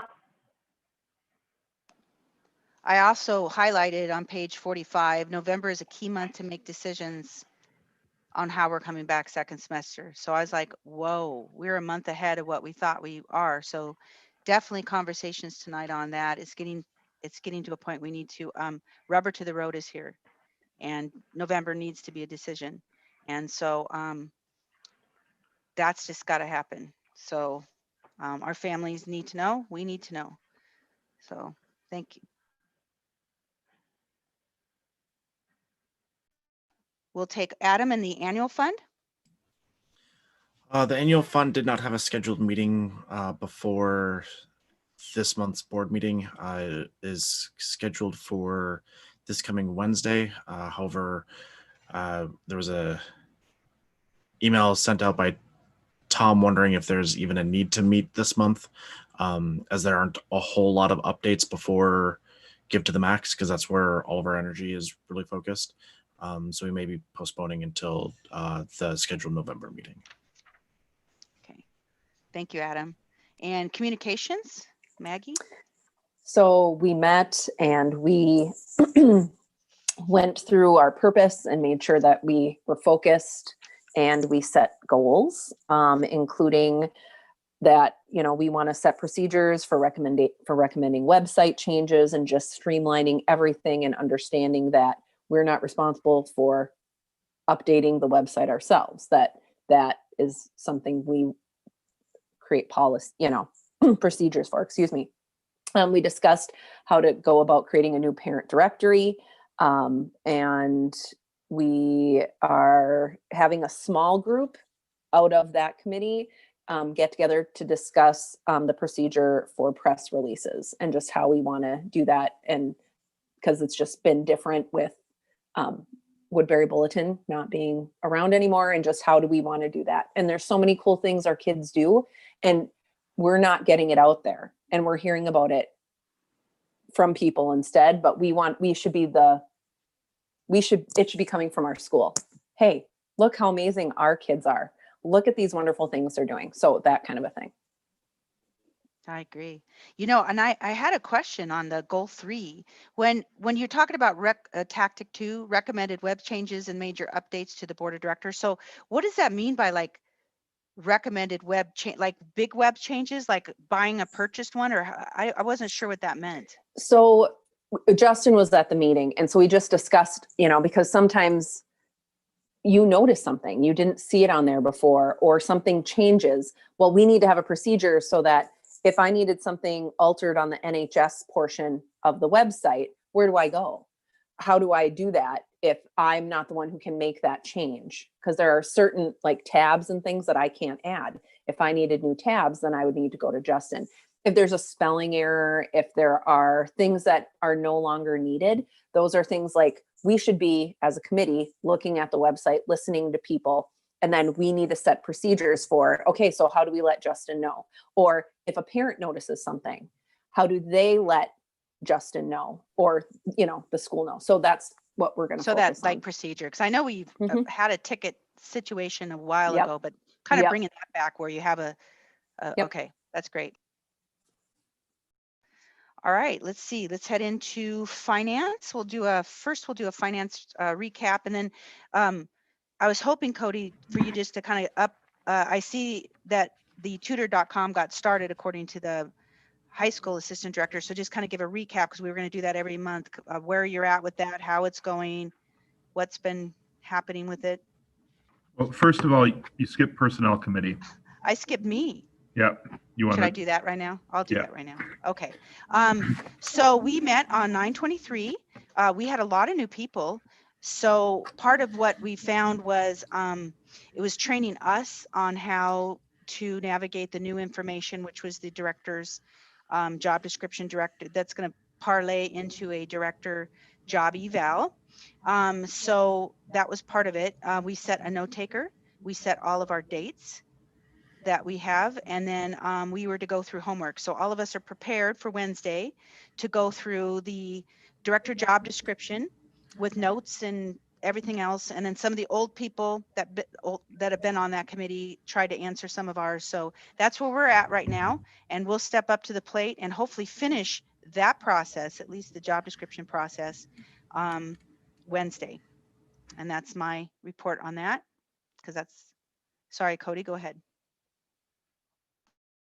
Okay, so first on page 58 is the beginning of our financials. The thing to note there is we do have a strong cash balance, which is shown on page 61. And then we have added, after that, we have added our credit card statement. I'm not sure who wanted it, but it was felt it should be made public. What's going on our credit card, our balances. So that's in there. Care has been taken to ensure that no critical information is left on there for identity theft or anything. And and then I believe our audit has been finished, so our balances are reflective of what the audit agreed with. I guess now I'll make a motion to approve the financials. I will second that motion. This is Annie Cardenas. And then we're going to discuss, I don't know if you want to bring up the tutor.com now or later. We'll do that later. This is just to approve the financials. Okay. So that is a, we'll go ahead and approve those. We have a first. Well, anyone have questions before we approve them? Okay. Excellent.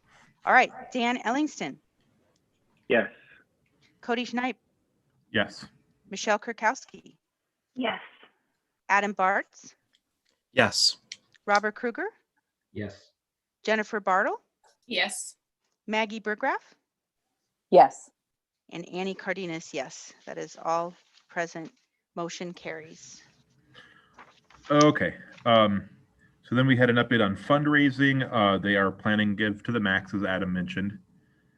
So that's underway. For budget updates, there's nothing to change in the budget, but Dustin, one of the, he works with Abby. They did go over our contracts and ensured that everyone's budgeted salary matches their contract, so that there's no surprises later that we're paying out more than we should have or than we had budgeted for.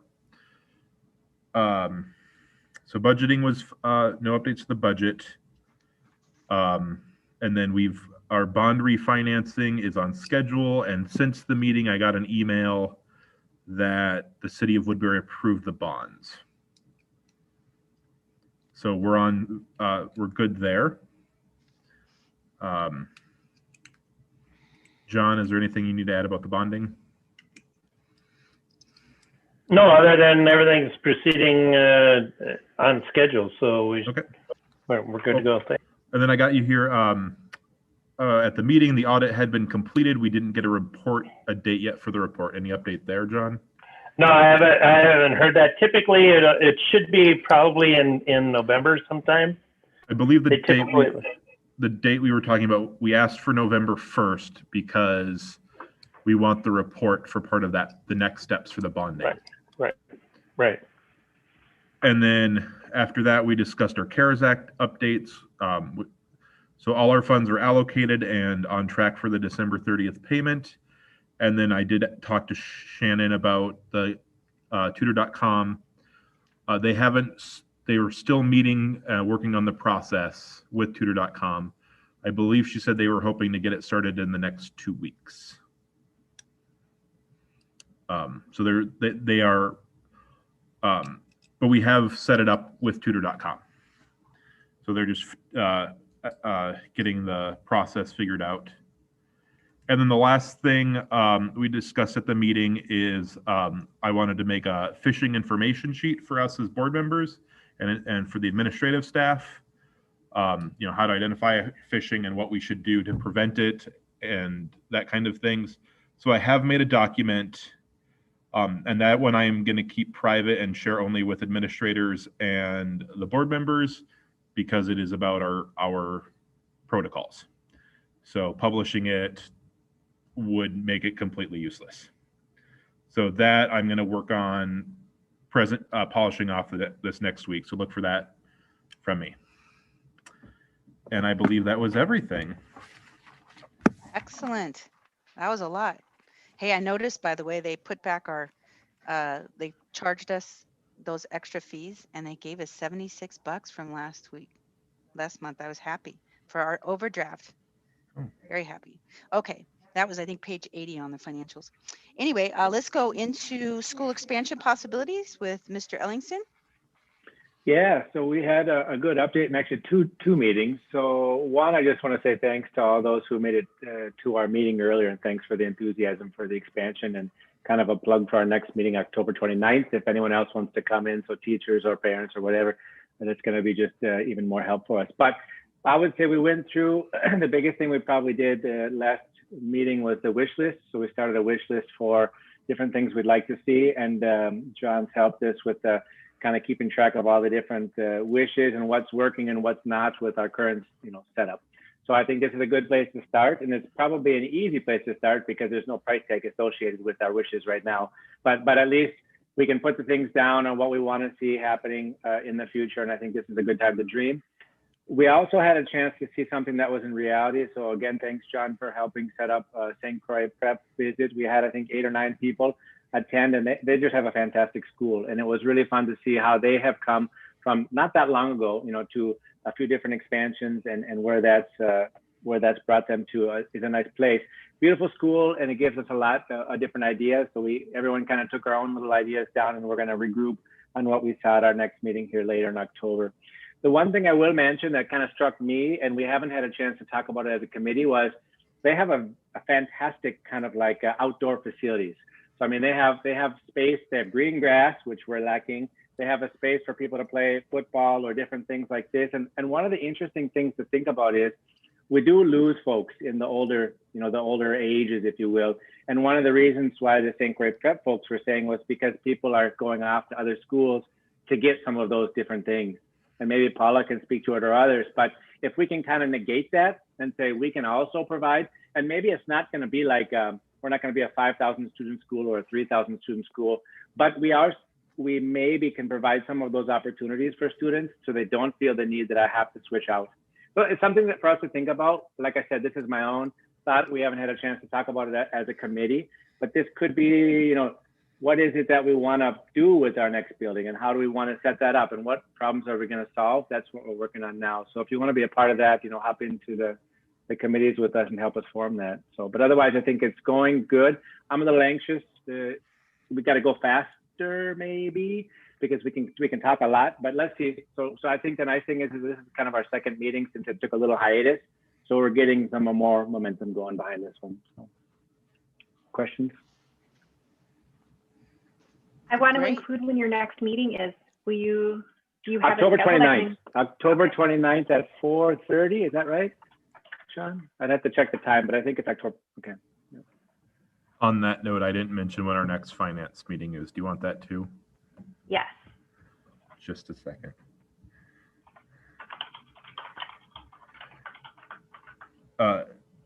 November 9th at 5 o'clock. Thank you both. Excellent. Well, thank you. And policy, Michelle.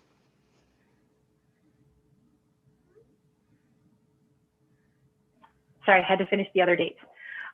For policy, we had a couple of meetings, and you'll see the results of that in both the consent agenda and in our policy discussions.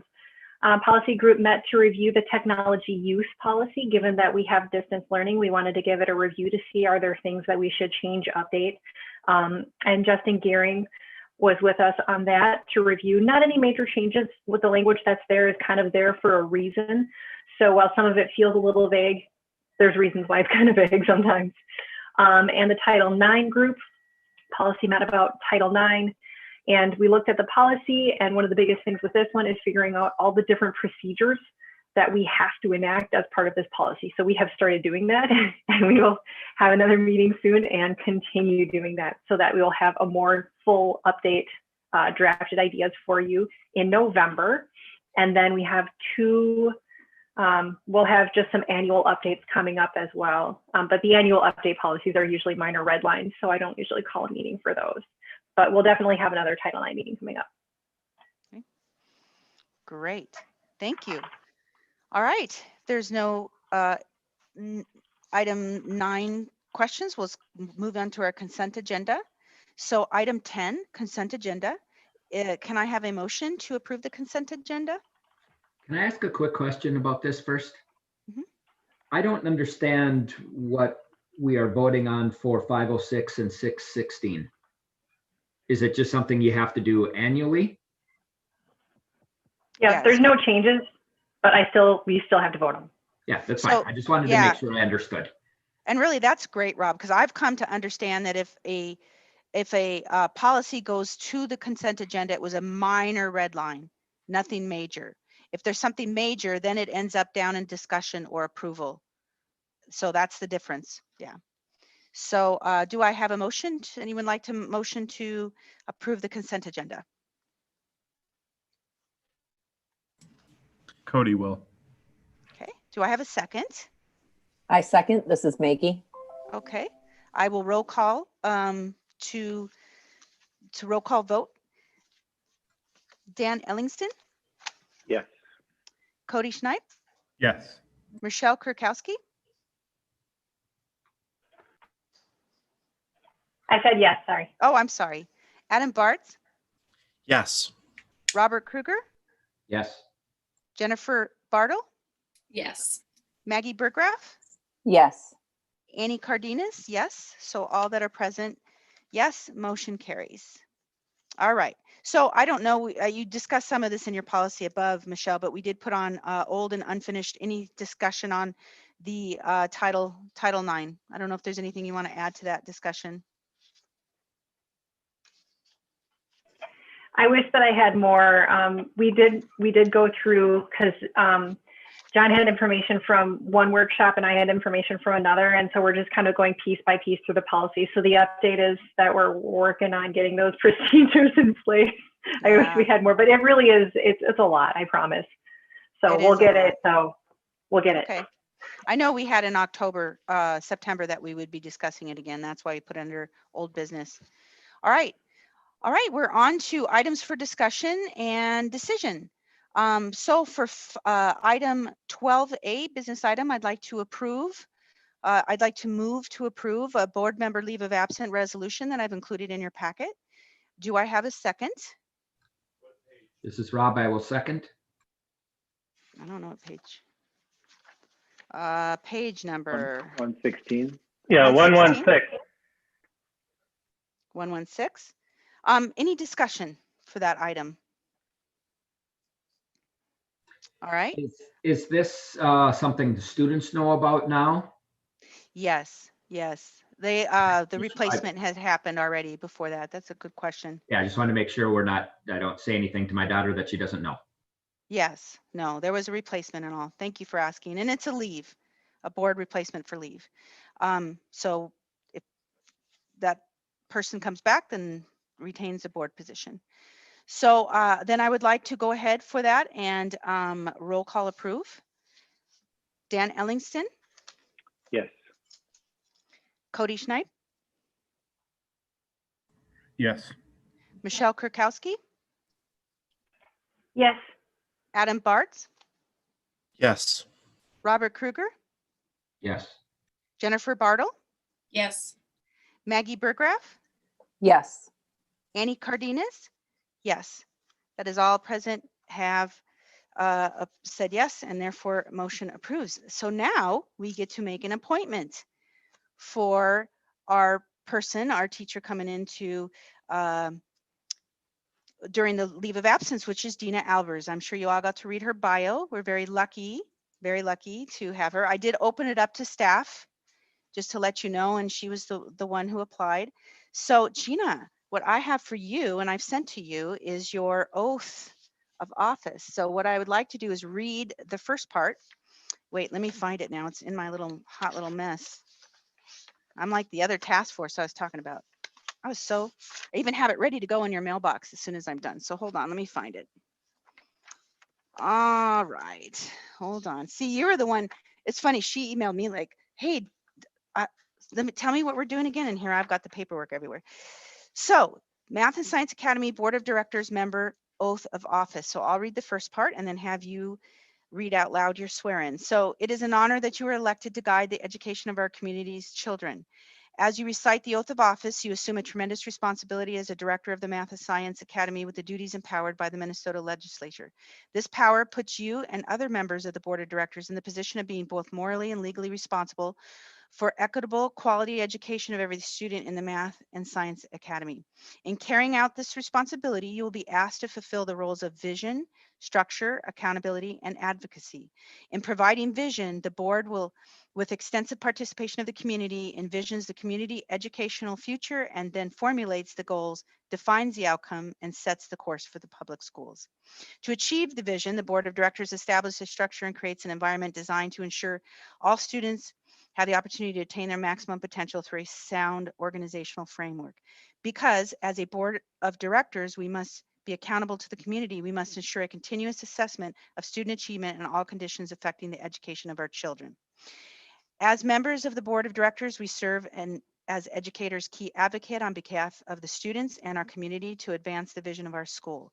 Furthermore, we must strive to work together with the director and the staff to lead the Math and Science Academy towards fulfilling the vision we have created and in fostering excellence for every student in the areas of academic skills and knowledge, citizenship, and personal development.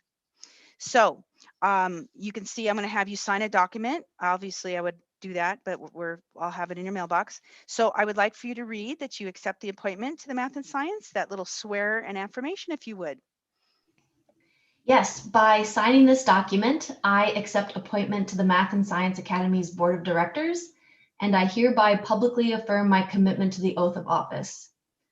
I swear, affirm that I will support the constitutions of the United States and the state of Minnesota, and that I will discharge faithfully my duties as a member of the Math and Science Academy's Board of Directors to the best of my judgment and ability. Thank you. Gina Albers, you're now part of the Math and Science Board of Directors, so you'll have a vote from here on anything we discuss. So thank you for this. That was really a gift. Well above on this COVID year for sure. All right, so now I would like to open up the discussion for policy 103, complaints, students, employees, parents, and other persons. So for business item 12C, discussion. And I will say that the recommendations we have to these policies, oh shoot, I almost got the screenshot almost entirely without the little like side bubbles. So these are the red lines that you see here are recommended by our council. Yes. So this is from MSBA. This is a recommendation from our council to make the policies a little bit more functional for our needs. Yes. So these were vetted through our attorney. So I have a question. Why didn't these go through the policy committee? Or was this something that was done before? I'm just confused. That's a good question. These were recommended from our council first, and they did not go. I don't know what's a good answer to that. This was definitely a council-driven change in some of these policies, and so we'll discuss them. Do they go back to the policy committee? Because our first discussion is not a vote in on this, perhaps a vet after. So, Michelle, how would you? I mean, we can treat it either way. The clarifying points that our council made are with regard to our investigating. So these are things that he recommends. The idea is for us to discuss it, and then if there's changes or other clarifying or altering points, we can bring it back to the policy committee because it was going to go through the same procedure no matter what. So I figured everybody just read what he says, and then if there's other things or stuff that we need to do, then we can definitely meet. But we have policies where MSBA and the state will have a specific guide, and then they issue secondary ones, or our council will issue a secondary clarifying points. And we tend to go with those because they're the lawyers and that's their thing. So, you know what I mean? I just kind of went with it, but we can definitely meet and we'll bring this back again if there's other clarifying points or anything along those lines. But yeah, I just figured he's a super law smart and figured have at it. Because as it is right now for the policy from MSBA, we already have the current version. Yes. So any discussions or adds to this? I do have one. If you're looking at paragraph B, or on the very beginning, page 119. Okay, thank you. So item 2, paragraph B, where it reads down into the paragraph, if the complaint involves serious allegations as determined by the director, or if the director is the subject of the complaint, the matter shall promptly be referred to the board, who will determine whether an internal or external investigation should be conducted. My question for that is, if there's a serious allegation that's brought to me, that would mean we would have to have a special, in order to be compliant with this, we would have to have a special board meeting because of the time sensitivity of a number of the complaints to determine, if we need to do an internal or external investigation. If it's going to be an external investigation, I already have the power by the board to seek legal counsel, and that's who I would seek to do the investigation anyway. So I don't know if we want to rework the language that's in there to address that, so I wouldn't have to wait to go to the board for a board, because by the time all of that happens, you're going to lose about 4 business days or 4 days of time where you could actually investigate that right away. And when there's a serious allegations, time is usually of the essence. You don't want to have that delay in time because people's memories get a little foggy and that kind of thing.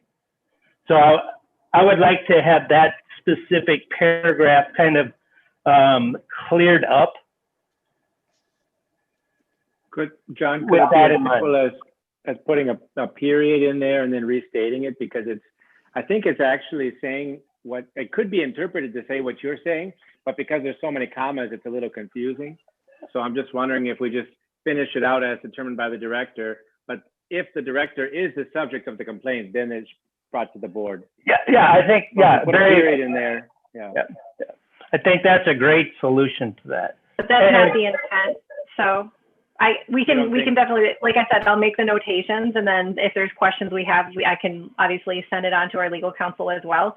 But that's not the intent. The intent is that if it's a serious allegation, the board's going to need to know about it one way or another. But yes, trying to streamline the process, if there's a way that we can make that go faster, those kinds of things. So try to refine the language so that the director can act prior to board action or to informing the board. Yeah, and I think if it is a serious allegation, I think that you probably want to put in something in that the board will be updated or made aware of the allegation or the complaint. Because because the policy was already written that we had to be informed of serious allegations, so we already should have been having those. Right. The only addition is that if, that who determines it. So that was unclear about if you determine allegations, because before it was very generic. If a complaint involves serious allegations, the matter is brought to the board.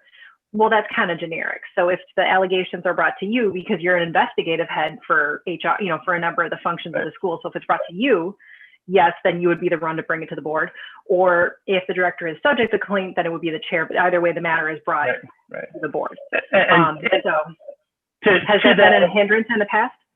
No, I was just going to say, to that extent, it may be worthwhile to have a definitions paragraph, so or define what is serious allegations, so there's no doubt what is and what isn't.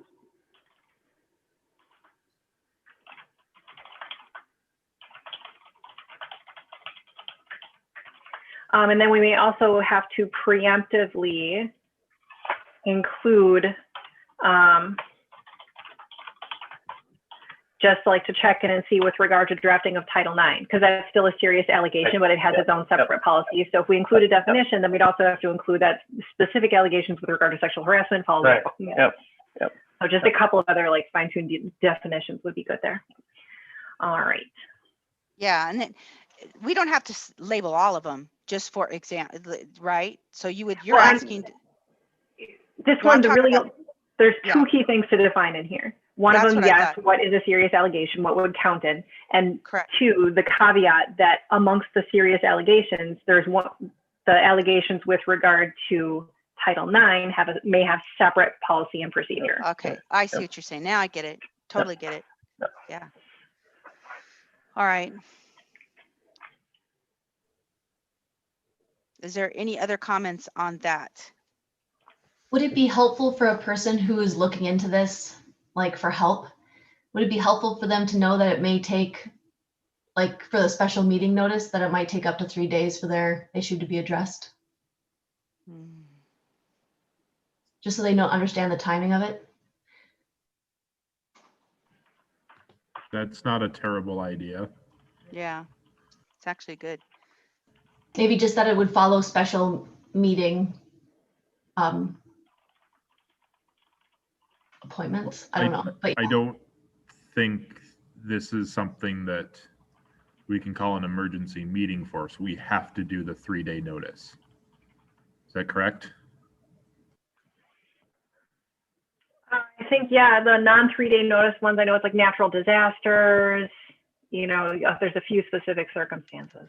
I would think we could find, because it's not an open meeting when it comes to this, so you don't have to follow open meeting law in this case. John, I need a little more clarification on that. Why couldn't the board have a quicker meeting in something as serious as a serious allegation? Well, technically, you would open up you would have to open the meeting. It would have to be an open meeting. Just the first item of business would be to close the meeting. And then you'd have to open it up at the end and then give a summation of whatever the results were. And Rob, also, there is, when you use the term emergency meeting, there is a very specific definition that the state defines as a emergency meeting, and there's certain criteria that need to be met for that. And serious allegations don't necessarily qualify to use the term emergency meeting. Thank you. Yeah. And so, Michelle, these will go, these will come back then for a next discussion, then approval. Are you going to run them through also the policy committee, or because they were from legal, like what's the chain now of this policy? I mean, it kind of depends. We for sure have to, like the definitions and what is defined as a serious allegation, having a list of that would be helpful, especially from our legal counsel, because beyond sexual harassment, you know, and we can include cross-reference policies there, which would be helpful. And then rephrasing the paragraph so it still has the same meaning. I mean, I would like for him to look at a couple of those first. Okay. And it usually takes him a few days. And then I can try to have us meet to review it, but it would be really close to when the board packet is due. No, I got it. I totally get it. All right. Perfect. Well, for next month, for sure. I will try policy representatives, depending on when I get back the edits from the lawyer. We will definitely make full and fair attempt. Okay. Thanks, Michelle. I know policies are the ones they take a while. All right. Is there any other discussion on this? All right. I'm going to go to item 12D, policy 429, suspected misconduct and dishonesty by employees and others. So again, this was another one that was pretty vetted by our council. And do we have any discussion items on this?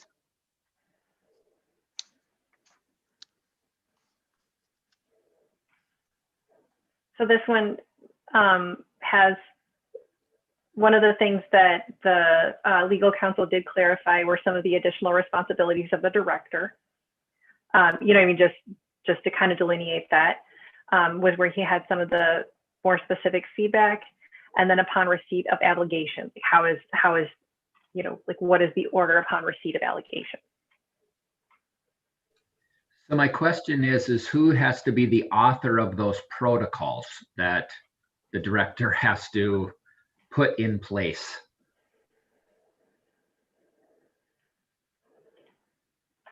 Well, that's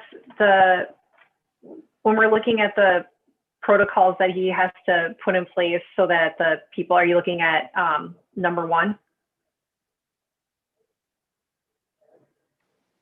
The additional responsibilities, number 1?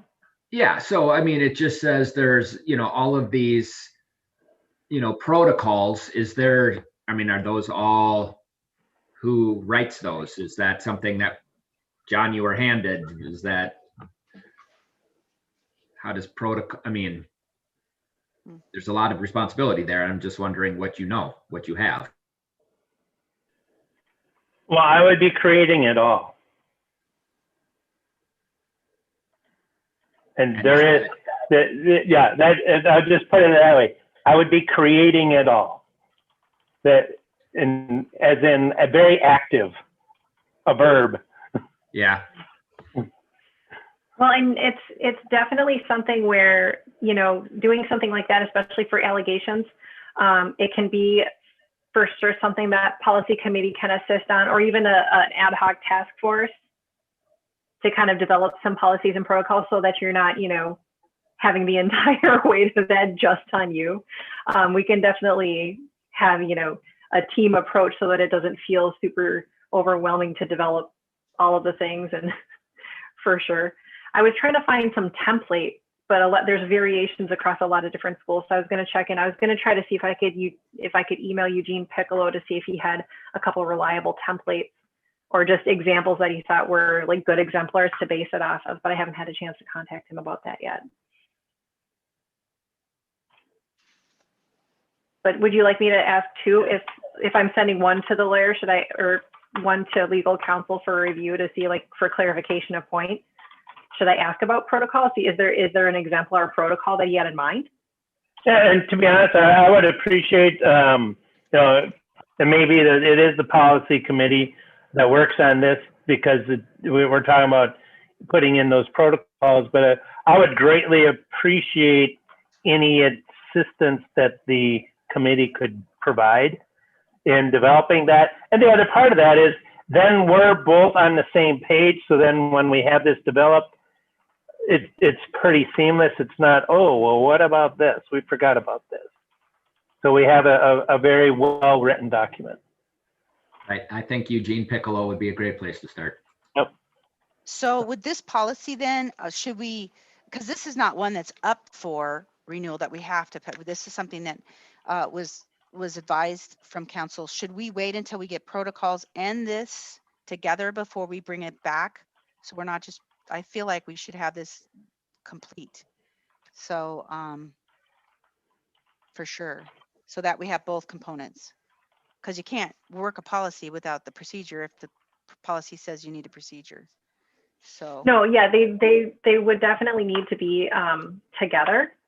yeah. Okay. Sorry, I'm just making sure I'm like jotting in the notes. So they definitely need to be together. If we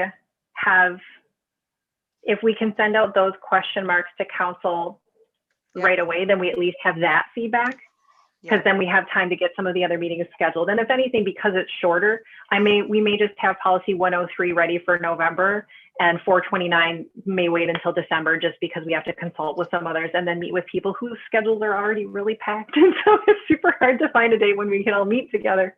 Right. So it might be that these two are sort of parceled out into two different meetings. Okay. And if that happens, I mean, you know, we're trying. Yeah, that's good though. These definitely needed overhaul. So, all right, excellent. All right. So, any other questions on this? Comments, questions? All right. All right. Let's head into approving policy 524, internet accessibility, use and safety. Item number 12E. Do I have a motion to approve policy 524? I will move. I will second that. So any discussion on this item, on this particular? This isn't as hugely changed as the last two. So any other discussions on this? I think there was only a couple of things.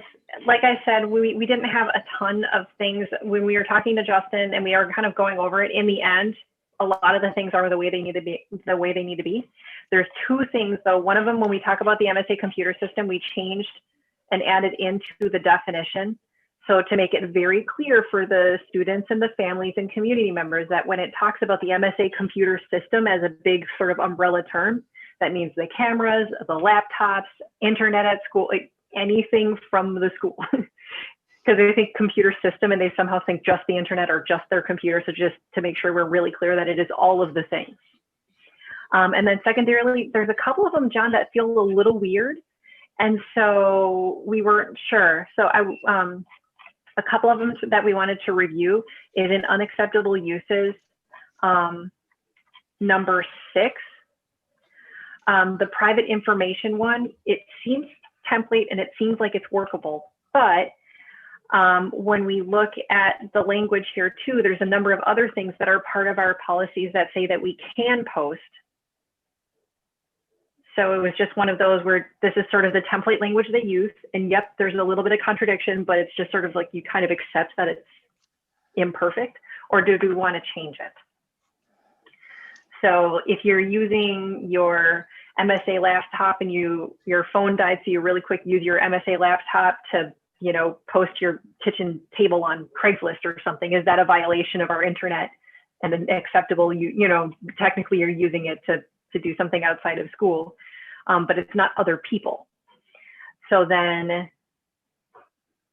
that's kind of the question, right? Like access codes and things like that is one thing, but name and address information, there's other policies we have that say that the school itself can make public, like the names and contact information. So that, do we just leave it as a template language knowing there's a little bit of gray area, or I don't know, what do y'all think? Let me get back to my notes.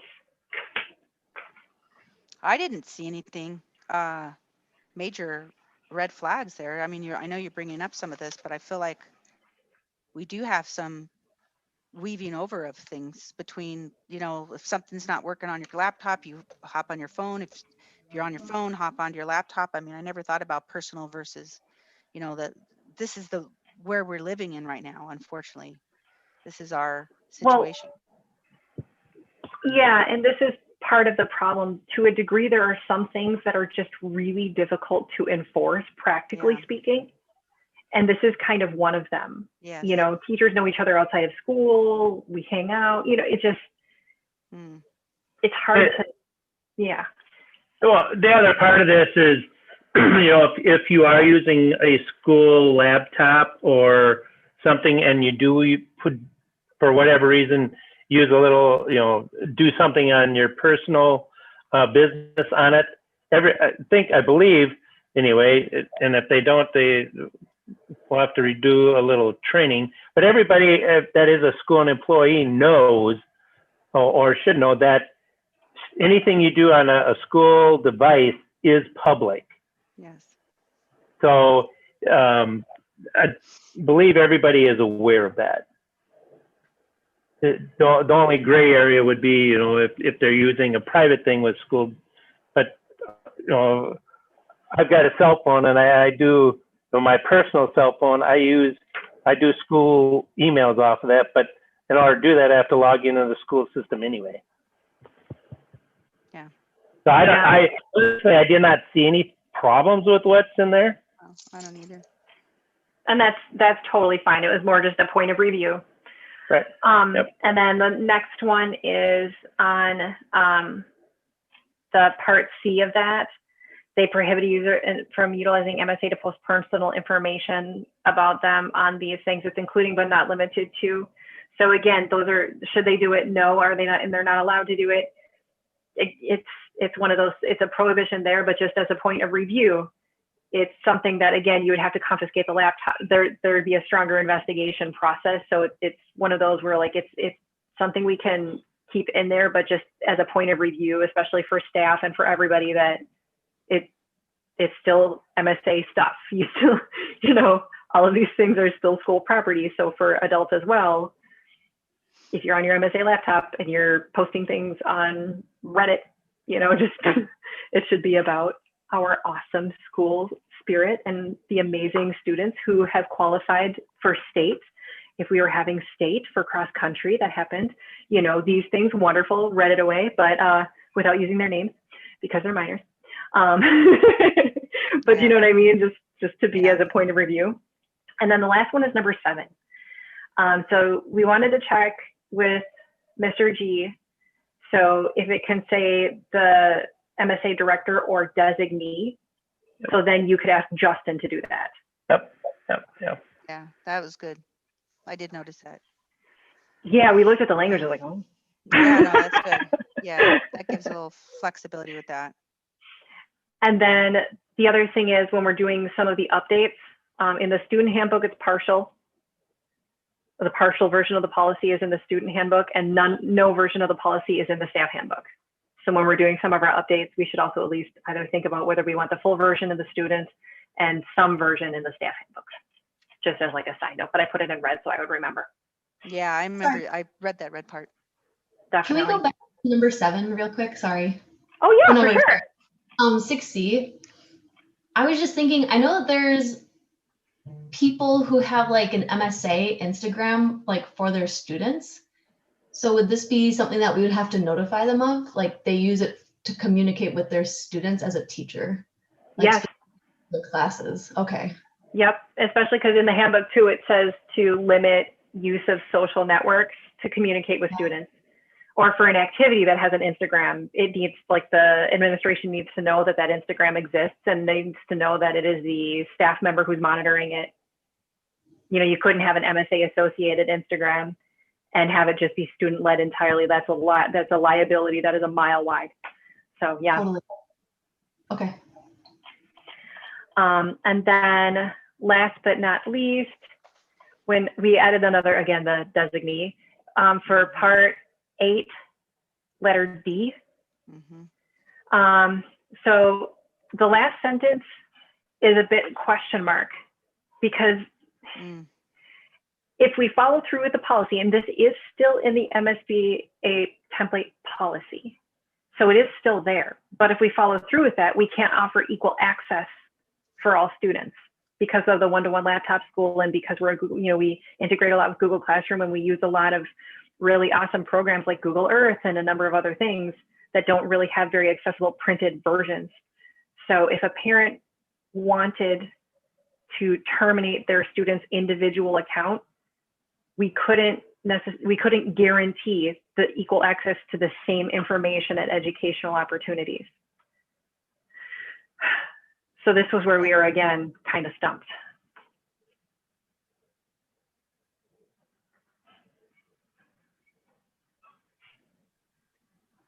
The way I read it, Michelle.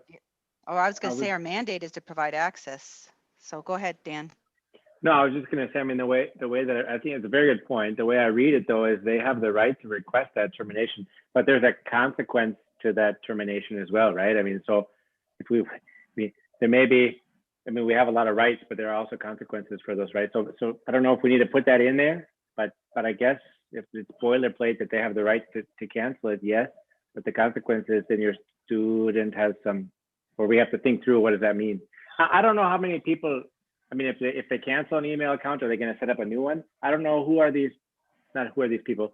Why would you need to cancel it unless it was corrupted or failed to a spam or something is wrong and I need a new one? That's different than what I think this is sounding like. This is like, yeah, this is if they control. If they don't want their students to be online. Yeah. So they want to fully cut out technology. And we have had parents in the past that have made that request, but then we also explain to them when they make that request, you know, this is going to adversely affect your students' academic capabilities.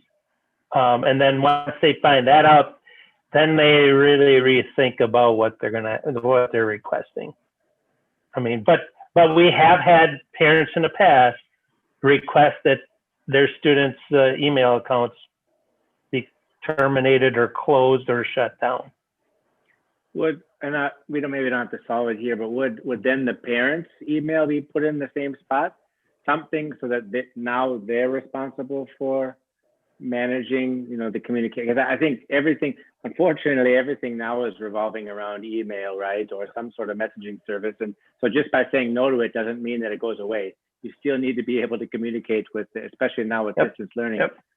So there are consequences, I guess that's the point. And I think that's your point as well. And what are those? I don't know that we understand all of the ramifications of getting rid of it, but I guess they have a right to get rid of it, right? Well, and that was kind of where we came into our question mark, is that it's one or the other. So if you said yes, then we can't guarantee equal access. So I could, you know, for AP Psych, they wouldn't have access to the College Board practice tests. They wouldn't have access to, you know, so like a whole bunch of things that are helpful for them to get a 5 on their exam, they would no longer have access to via MSA. In fact, even registering for the exam. So, but if we provide, we provide the email and the same that we provide equally to every student. If a parent says, I refuse that, you know, equal opportunity that you've given me, then I almost feel like then they need to come up with an alternative for how they plan on their student to go through. Is that, am I misreading that? No, you're not. It was just one where we were looking at it, and as we were reviewing it, it just stood out as kind of archaic. You know what I mean? I feel like it's a leftover kind of forgotten sentence from like 15 years ago. Because we've come so far virtually. Actually, virtually is Yeah. a mandatory thing right now. Yeah, I mean, even textbooks. And so, I mean, we can keep it in. It's perfectly fine. But as a committee, when we were looking at it, we just thought that it warranted, at least asking the question. Could we add in there like that there would need to be a meeting with the administration for potential future steps for the issue? Like right now, John, you say that oftentimes there's a meeting and then the parents choose not to go with that route. By adding in the fact that there would be a meeting to discuss the implications of terminating the account, would that be helpful? Yeah, I think having that in there, then the parents would know, yeah, this isn't just going to happen. You're going to have, this is how serious of a matter it is that you're going to have to meet with the a director to talk about the consequences so that they're fully informed when they make that decision, just what they're getting into and the limitations they're going to be putting on their student. And that they've chose the no access, Right. not that we didn't provide it. Like there needs to be Right. a clear And John, understanding. I know that I definitely don't want to overburden you, but is this one where we could say specifically that they meet with the school director? Yeah, I would. Because of equity? I would agree. I think you have to go to the, all the way up right away. Okay. I don't think it would be a bad idea to put some verbiage on there that, they have the right to do that, and the consequences of their student not having that access falls on them, not the school, or something like that. Again, so it's clear in the policy they're going to meet with John, and if they go through with it, that's not John's responsibility to figure out, well, what's my student going to do? Because from my understanding, it's our job to provide the access. It's not our job to make sure everyone uses the access, right? Yeah. Right. We have to provide access, and whether they want to take advantage of that or not is up to them. Okay. All right. So that's kind of what I have for those two. So then I will bring, next time I will have likely the finalized language for 103. And then I will also bring the refreshed version of 524 with some of the other language tweaks from, including a designee so Justin can do some of the functions of tech stuff for John. And then also some of the language with regard to requesting or refusing technology in education. So I will have that just with some of that hashed up language for us to give as a final approval. So then we need to table 524, correct? That's what I was going to Yes, say. it's been motioned and seconded, but we can't do a final, unless you all are comfortable just assuming, but I figured you'd probably want to see the final language before voting. No, I was going to agree with Rob that we need to table it. So I move right. to table it, 524. I second. So we need a vote on that, correct? So we vote to table item number 12E.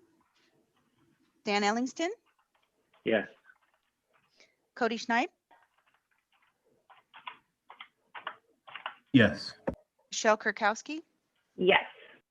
Adam Bartz, Yes. Robert Kruger, Yes. Jennifer Bartle, Yes. Maggie Burgraff, Yes. Annie Cardenas, yes. Oh, Gina Albers. Yes. All right, all in favor, and motion carries to table. All right, we are on business item 12F to approve the reimbursement intent resolution. Do I have a motion to approve?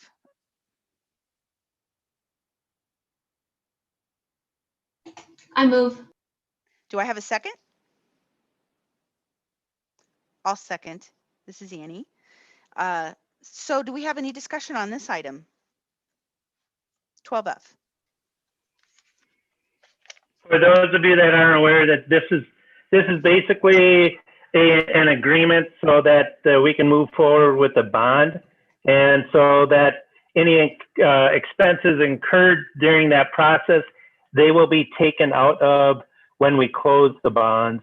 So the school won't have to take any money out of the general fund to finance the reissuance of the bonds. But we have to have this in agreement in order to proceed with that process. All right. Is there any other discussion on that item? I didn't, but I don't know. Was there a page? Was it in the?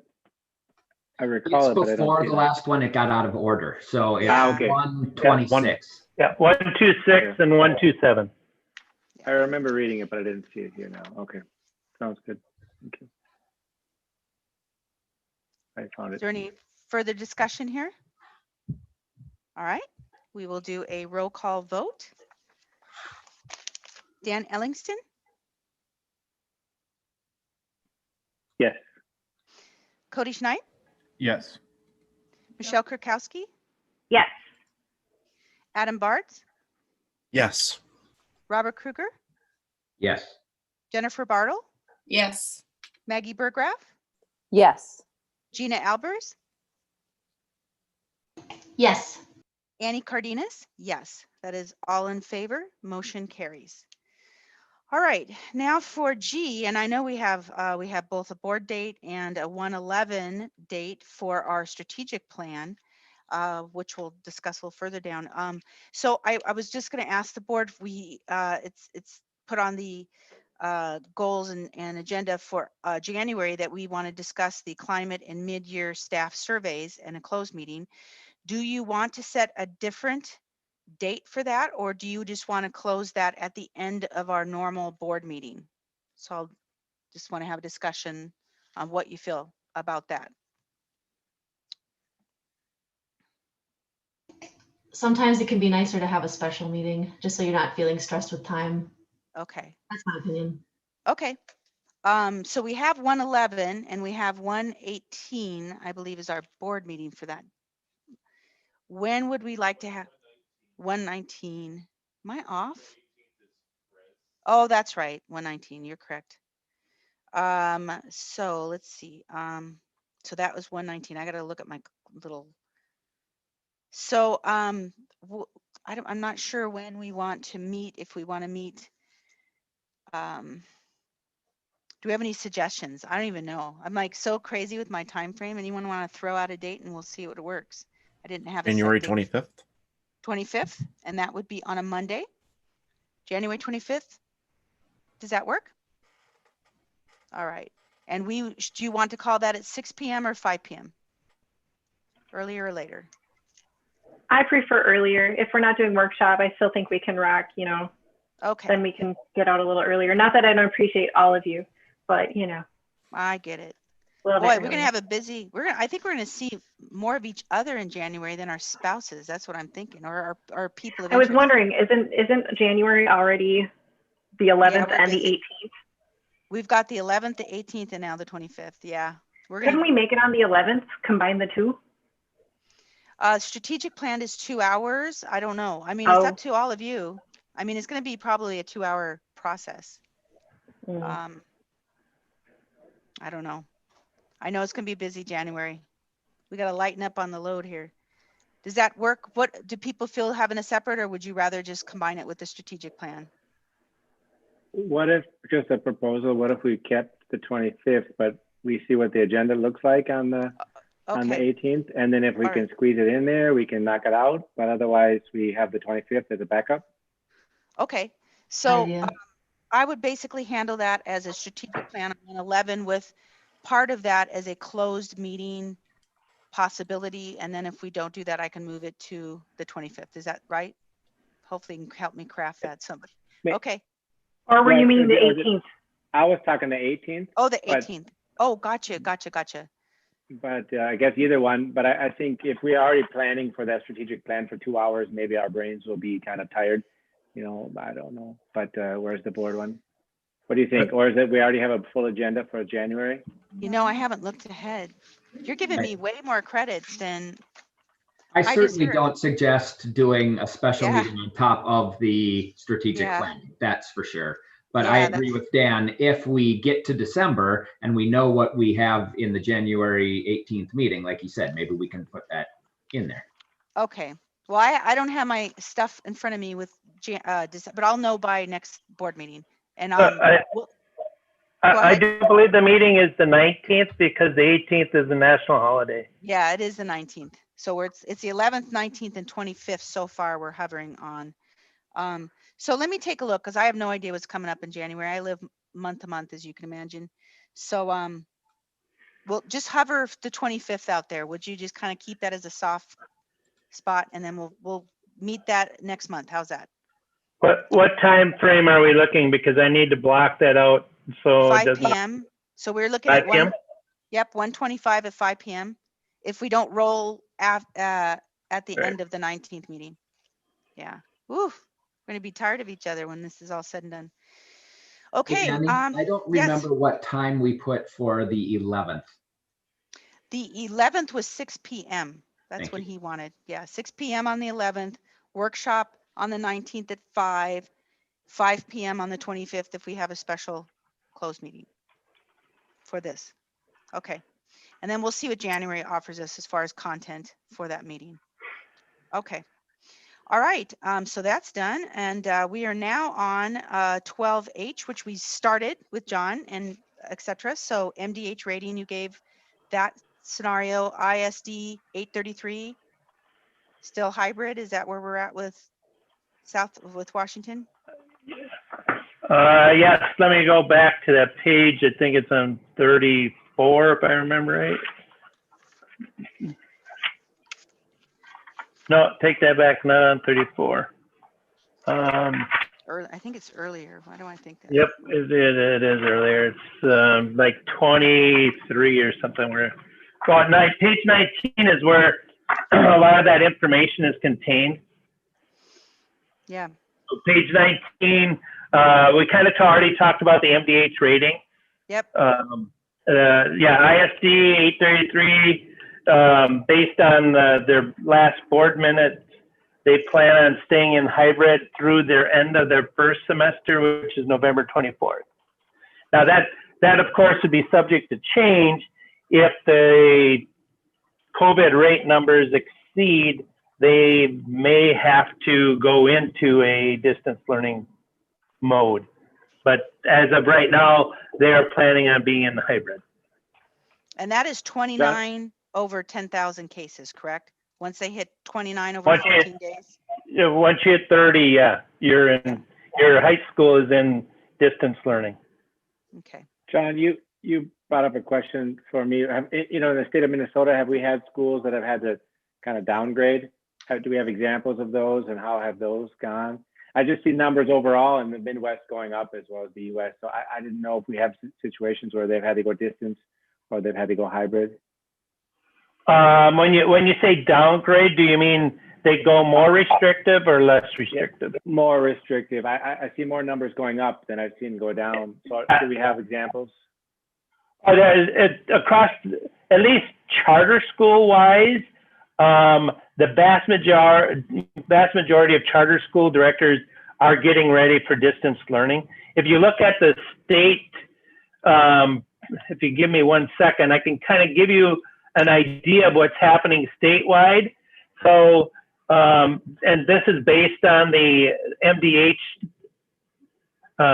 data that just came out for the 15th. The trend across the state is to go more restrictive. Currently, there are only 2 schools that are less than 10. And back in the beginning of the school year, that number was 45. The number of schools that were between 10 and 20 at the beginning of the school year was 31. It's now 21. The number that are between 20 and 30 at the beginning of the school year was 8. Right as of this last report, it's 33. So the trend is getting more and more. In fact, the next one, the trend between 30 and 50, where high school is distance learning and the elementary is hybrid, at at the beginning of the school year, it was 3. This past week, it was 22.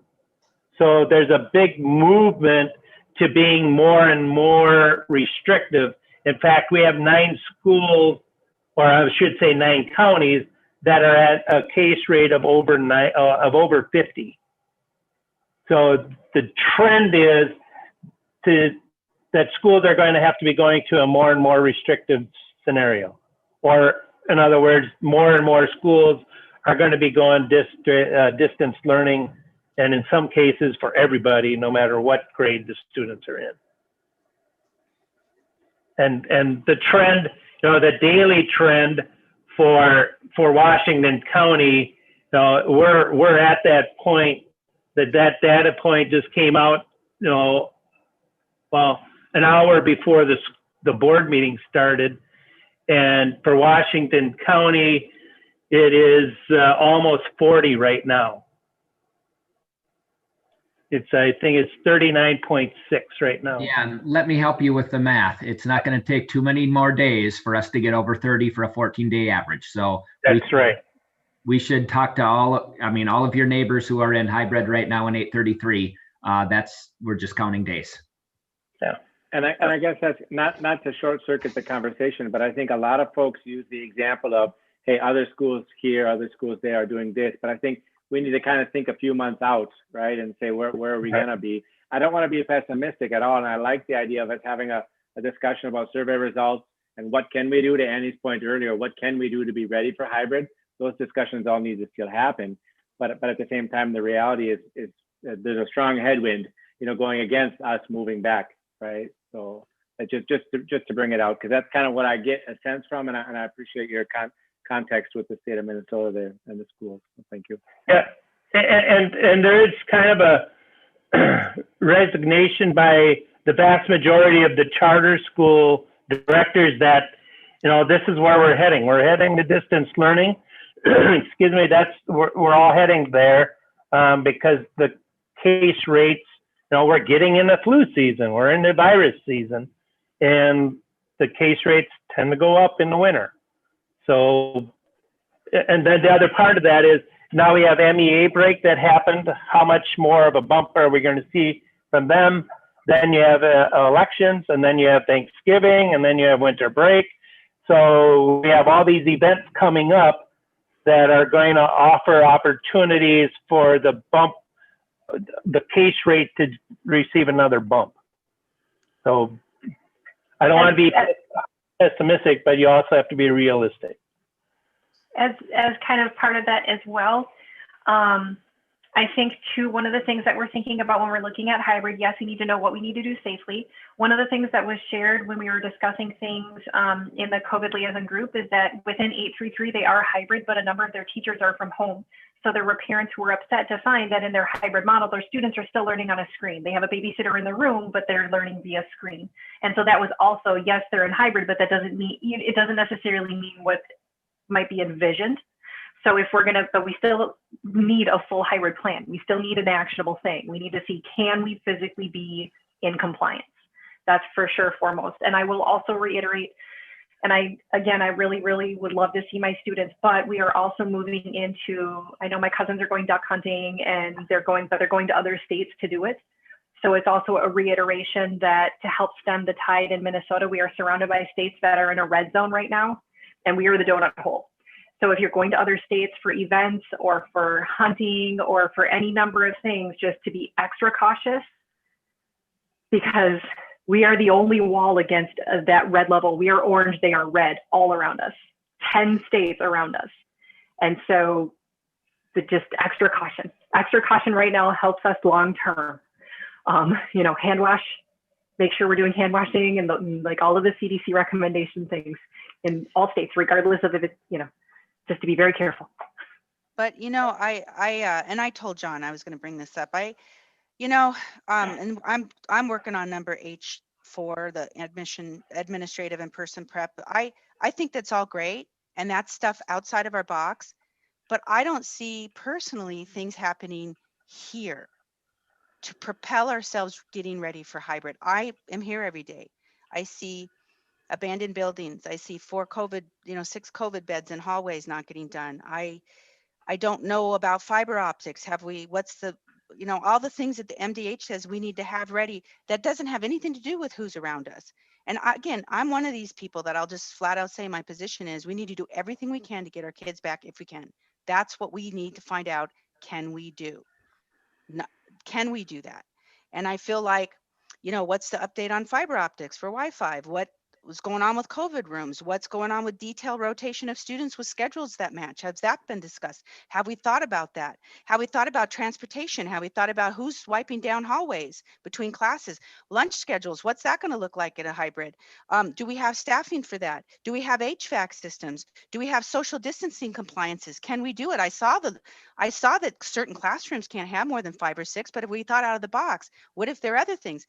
I feel like that has to happen, and these discussions need to be talked about. How can we bring people back hybrid, regardless of where the virus is, 10 states around us? And I'm not seeing that happening in these buildings. That's my personal feeling. We have 4 buildings that I feel are abandoned, including our landscape outside BTW. So I feel very frustrated and scared that we're not doing what we need to do to at least answer that question to our people that are out there with our students. That's how I feel. I could be completely wrong because I don't know. I've never been told. I've been looking at the task force. I see that COVID, yeah, they're talking about, classrooms and so, this is how many we can fit. We've never had a survey to parents. Well, if your kids, what's the hard number? If a third of the families feel they're not coming to MSA, regardless if we can do this safely, then that's a third of less social distancing we have to worry about. That's a third less lunch people we need to worry about. That's a third less. And now maybe we can make it happen. I'm not hearing any answers to any of those questions. And I've never been in any situation where I'm being told these and I see nobody here. I see 2 staff. I don't even see people here. I don't see administration here. They have I'm scared that we're not doing what we need to do. That's just my feeling. And maybe it's because I'm not being told these things. So part of what I am scared about is November's next month. So I would like answers to these questions, and they should at least be have you looked at all these things? These are simple. These have been since July questions. July, this is the opening your safe school. Yep, got to have enough Wi-Fi for everybody. Yep, got to have COVID rooms. Yep, got to have rotations of students so we can socially distance. And is it one way? Is it 2 way? Do our hallways work? Can we do schedules? Can we not? And then we make that decision before we decide 20% of teachers aren't coming back. That's just how I feel. So and I told John, this is nothing he doesn't know that's coming. Because I said, John, I'm going to talk about it. I'm getting scared and I just need to say all these things in my head. Whether I can have answers to that or not tonight, I feel like we need to have answers to these things because these are mandated things that have to happen for us to come back, not to come back safely. This might go on. We might not have a immunization next year. Are we waiting for that? I don't know. So that's just me. I'm a blabbermouth. You all know that. And I'm very direct. But I feel that we need to do everything possible to get our students back here. And if we can't do it, we need to say why. And if it's a facility issue, we need to say where it is and what we haven't done. That's how I feel. And I'm going to shut up. So maybe to put a targeted question on Annie's ramble, one of the things that was brought up, I think late summer, July or August, was having MDH do a site visit. Has that happened, and what were the results of it? So I have talked. MDH will not come out and visit. We do have a regional support team. They are our go-to, and they have split up the state by these regional support teams. The regional support team for MSA is the same support team that does the entire metro area. So they have over 150 schools that they're responsible for. I have reached out to them. They do not do site visits. They came right out and said, we will not be on your site because of their protocol. So they will not come out and visit with us. However, that doesn't mean that I've given up as far as having some additional input from them. So I am working with the regional support team to see, and this goes back to, our original idea was, we're gonna do the distance learning until hopefully we can find something that works. The 6-foot distancing is not going to change. That is something that's basically written in stone as far as MDH is concerned. And they're basically, MDH's requirements are the driving stone for the regional support team. But that does mean that we are looking at different things that we could possibly do. One of them is looking at, if we can get a staggered release time, and what does that look like? It does involve students standing outside until classrooms are cleared so that students can get back into a classroom. Is that an acceptable thing when it's outside and it's snowing, or if it's 10 or 20 below? I would argue having a student standing outside for 20 minutes to get into a classroom probably is not the right thing to do. But these are things that when we talk with the regional support team, ideas that we can throw out, but they will not come out to MSA and look at our site. They basically throw out ideas. A lot of the ideas are ideas that come up with the directors meetings that we have, and that's statewide, so you glean some information from them. But they adhere to, for the most part, directly what's in the MDH guidelines. I did bring up the question about, because we've installed barriers around teachers' desks, I did bring up the question, and if the teachers behind these barriers that are 7 feet tall, can they take off their mask if they're giving instruction? The answer is no. That does not allow, even having that barrier up does not allow teachers to take off a mask. So basically, that goes back to teachers are wearing a mask for the vast majority of time, unless there's a special needs student that they have to take it off for whatever instruction, then put a mask back on. So a lot of those concerns, we have been looking at them. I haven't publicized those because we're still working with the regional support team, because my goal was to have this information to the board on November. I'm fully aware that, that's the date we have to make a decision. So just like we did before school started, that is my goal, is to provide the board as much information as possible so you can make the most informed decision as possible at that time. I guess I was not prepared to go in depth on all of these different areas at this meeting, because my focus was the November meeting. But if there are other areas you want to talk about, I'll be happy to go into them. The one thing that if you look at other surveys, and we want students back on campus. The survey results basically have told us, students and teachers have some very serious Zoom fatigue issues, and that is why we want to pivot our Fridays into an asynchronous type of day, and that goes back into the protocols, the what I need Fridays or when Fridays protocols, so that we can get students, more students on campus. The other part of this is when we have those students on campus, those one-way signs are going to be up, so everybody knows where I'm going, when I'm going, if I'm coming on campus. I know what one-way direction I have to go, so we don't have a lot of crossover. So my recommendation for the board is, we do need to make a change for our parents, students, and staff to make this at least to get us to the end of the semester. The idea of what happens second semester, to me, is that's something we will discuss more in depth in November.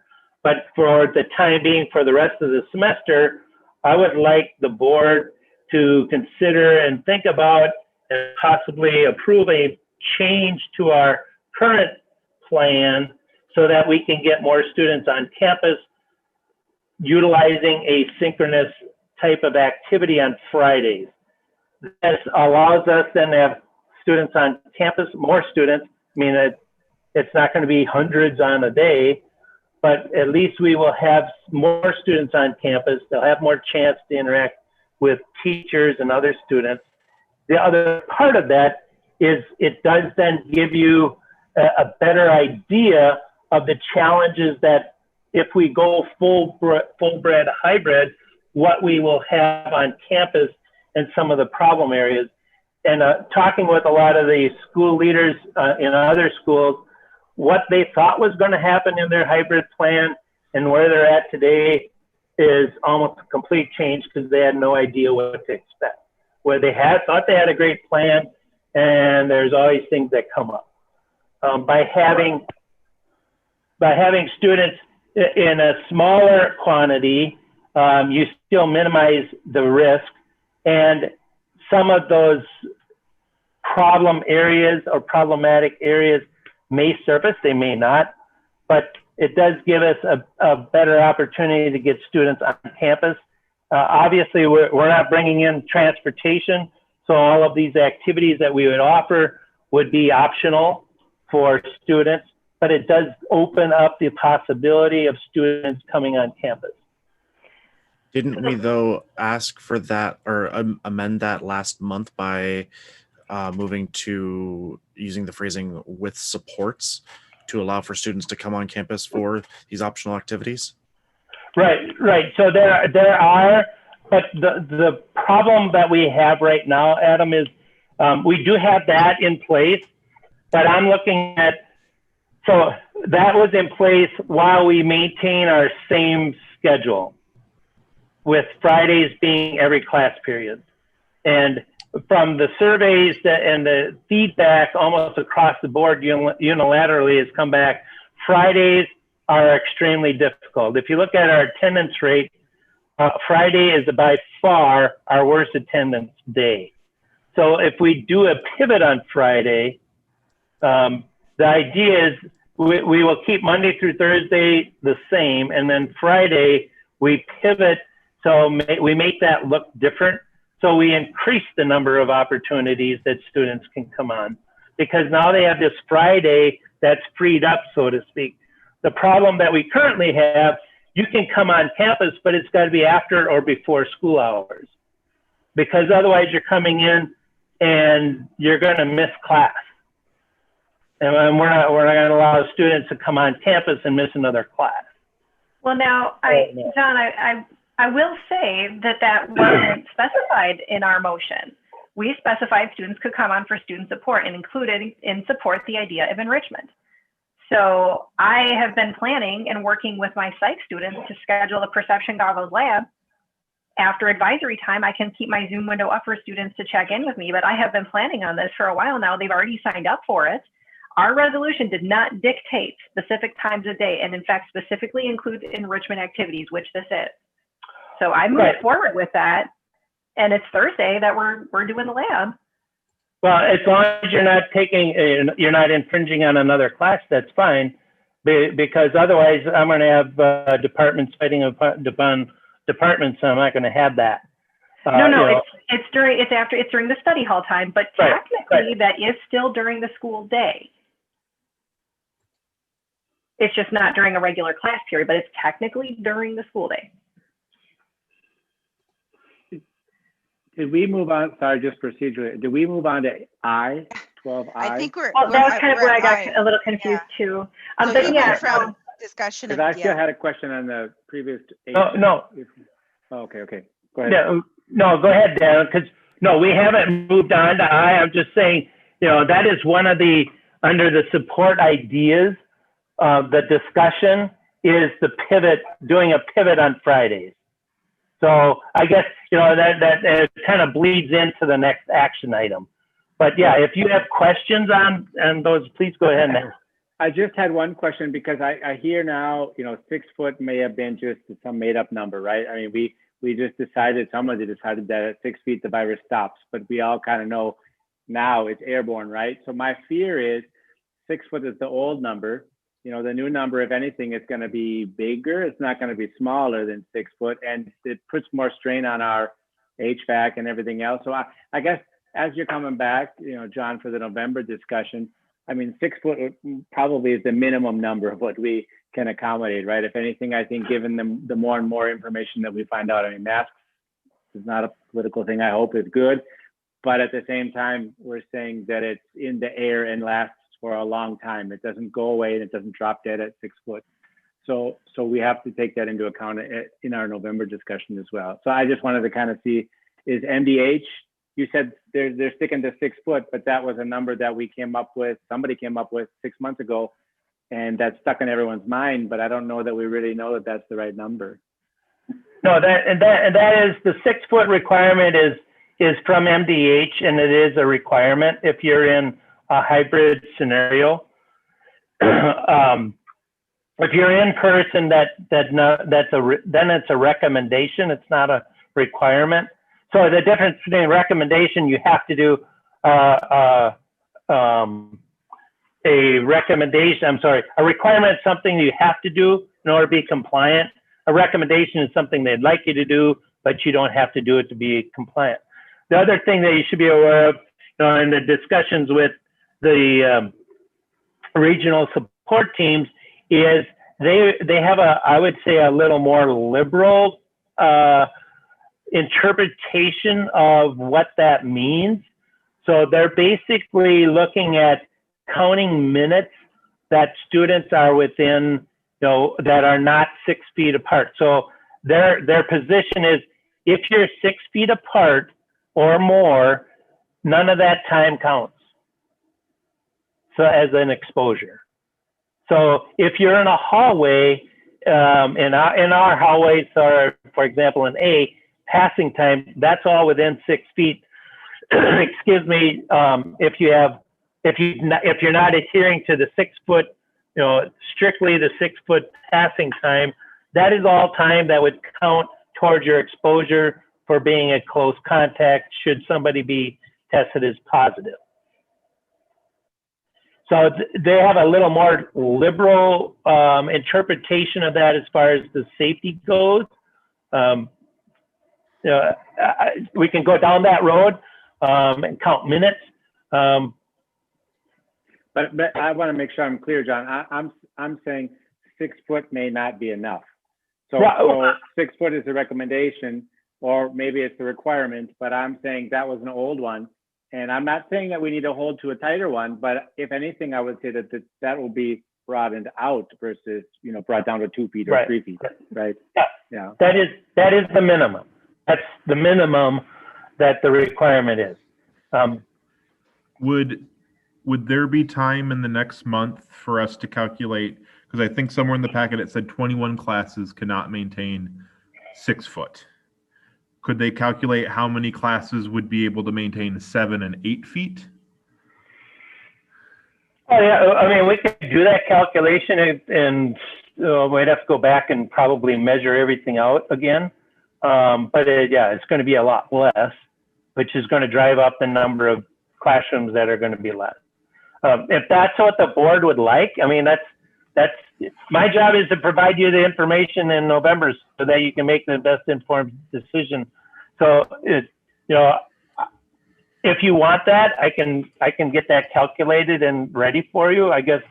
Well, I think just even due diligence on what we have to do with a period at the end of that sentence. And maybe if we did a third stayed home, now we're looking at, we can comply, if a third would rather go online. I don't know. I don't think this is me.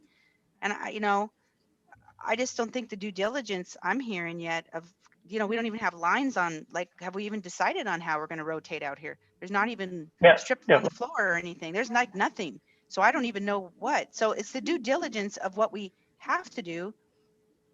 If that's not even been done, who cares if it's 7 or 8 feet? I mean, if 6 feet hasn't been considered, what does 7 or 8 feet matter? No, to that end, Danny, those signs will be going up. I mean, that it's part of a process, but that is the next thing on both Tom and Shannon's agenda, is to get the one-way signs up for each of the buildings, mostly A and B, because that's where the vast majority of people will be. We do have a problem with building D. Getting a one-way traffic in there is very difficult, because in order to make that happen, they would have to walk through a certain English teacher, board member's classroom in order to do a one-way travel. Yeah, and my point, Annie, wasn't the number. I know what you mean, it was more the idea, right? We gotta, because I don't like just following things blindly. What's the intent behind the 6 foot was to try to keep us spaced apart, because we didn't know how far people could spit on each other when they're talking or whatever, right? Now we know a lot more than we did. So I don't know what that number is, but let's just, I think our job here is to be extremely, we're balancing risk, right? I mean, we're trying to bring the students back as safely as possible, but we don't want to do it blindly. I think we need to do it, as you say, Annie, with a lot of thought behind it. And I think we're trying to do our best. And I think it's good that we call each other out when we're maybe not doing as much as we could in some areas, right? And there's a couple of questions or things that I would find helpful for November information. First up, I believe sometime, it's October 19th. We've got a month, but sometime in the next week, I do believe that we need to have some kind of a survey to the families to commit to either whatever the school does, or we're staying distance regardless. Because without that information, we lack basic statistics that help us plan the classroom makeup. So we need to know how many students are going to be gone. And Joelle Punsack can do a little reshuffling between sections. But again, that takes time too. So once we have all the respondents, and it's not an anonymous survey, we need every single family to respond.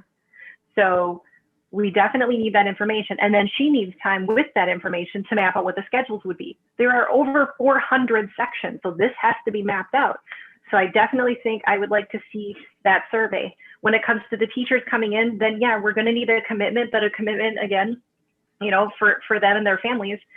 If it comes down to, I'll wear a mask 24/7. If everything else is safe and the final thing I need to do is wear a mask to school, then I will wear a mask with bells on and a helmet and the gladiators, whatever they want me to wear. Fine. As long as the rest of the stuff is in place, I'll wear whatever y'all want me to wear, So I think that knowing what our real numbers are going to be is going to be really key. And knowing we need to go down the list from the CDC and just check off our boxes. We have to have the plan regardless. So having a functional hybrid plan, and as a board, we can decide to say, you know what if we do as other boards have done? What if we decide that instead of voting for an entire semester, maybe we vote for a quarter, because things are so much influx in January, February, March. What if there's options that we have. And I think we all want to find a way, and yes, definitely balance the risk. And hopefully we can balance it in a way that eventually we will overcome some of the challenges that we have with regard to virus and the science of viruses, and we have to follow the science. But I think having current real numbers from our families is really, really key. And just the due diligence, can we do it with our facilities? We need to really take a look. If that hasn't been taken a look at, we need it. Well, and to build on Michelle's thing. Definitely. And then from the staff member too. To build on Michelle's, if we know we have less students coming on campus, we may be able to say we can maintain 8 feet instead of 6. And I think if I knew that, I'd be more comfortable with that situation. And yeah, that's exactly it. For some of the other hybrid stuff, I think it's always safety. So, planning out any number of other hybrid details, but the thing with the safety and being able to open safely, the real numbers of students in each classroom, what the capacity is and what the sections will really have, I think is going to be really key to a plan. Because if we can't do it regardless, if we can't be safe, I am never going to risk anybody's family. But if we can be safe, I want to see my students. My question is, sorry, because I'm a late addition. Do we have a comprehensive list of all the things that we need? Because I have to agree with Annie that all the things that we're lacking is stressing me out, and the communication of that. So I would love in November for there to be a comprehensive list so that we could actually go through. And honestly, I would love communication along the way as to how far that's coming, instead of November being like, oh, nope, we didn't do it. That's my thought.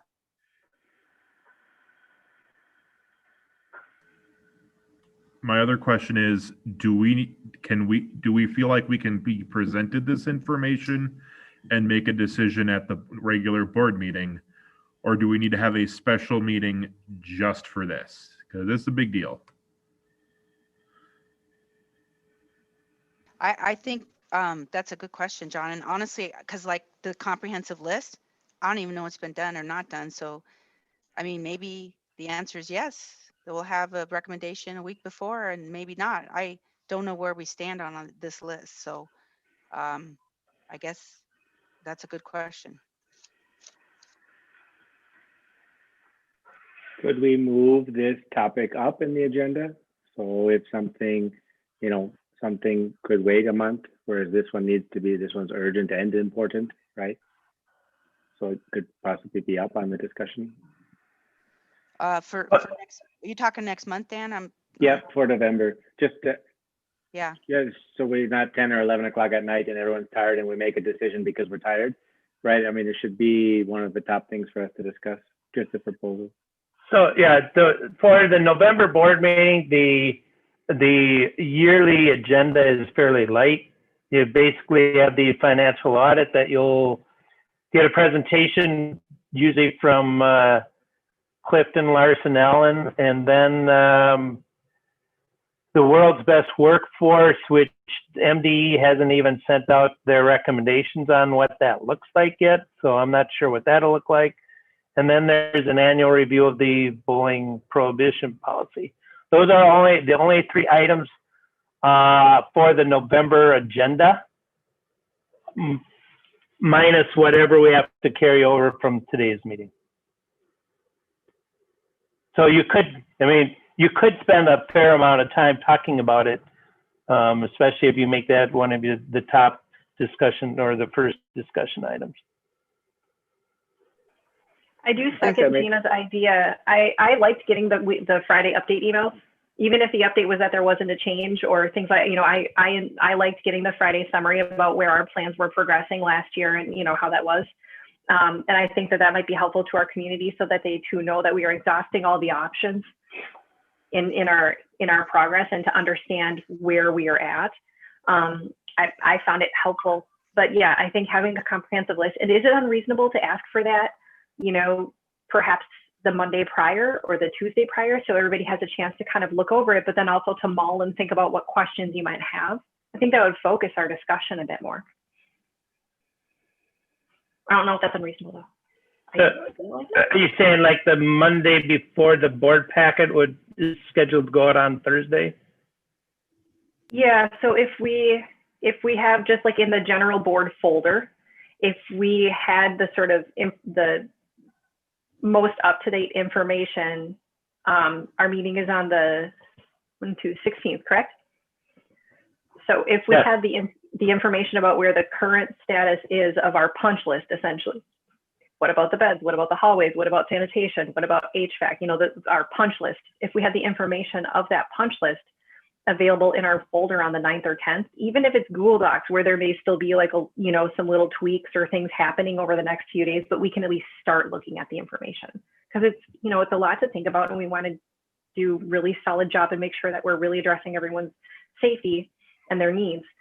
So even if those are Google Docs in process, it gives us a place to start looking at it prior to that firm Thursday date. Because if you do it on Thursday, then it comes out on Friday, but on the weekends, a lot of people have functions and they're doing things and we try really hard to be ready, but sometimes you lose track of time. It would give us a few days leeway to really give it a good look through. Well, I mean, I'm hoping, because all of these punch lists have been around since August, or I'm hoping some of these are already there, right? That you've been looking at these and knew it. So it's none of these should be original thoughts. I'm hoping, but So hopefully the punch list is not too comprehensive, because it's been, so I would like that. I guess on the 16th, we'll keep that as an item up top. And then if we have to call a meeting, we'll have 3 days. Maybe we can call it that later that week, if we can squeeze it in. And then the following week, of course, is that Thanksgiving week. So, but we're coming to where November's gotta, I mean, it's rubber to the road at this point. I want to throw something out there. I know it might get shot down, but what would people think about like meeting noon on a Saturday? Because I'm finding by the end of the day, you know, I've had a full work day already, and I'm losing focus. But if we started at like noon on a Saturday, I really think we need to be able to give all of our attention to this. And I think starting earlier in the day might be an important part to that.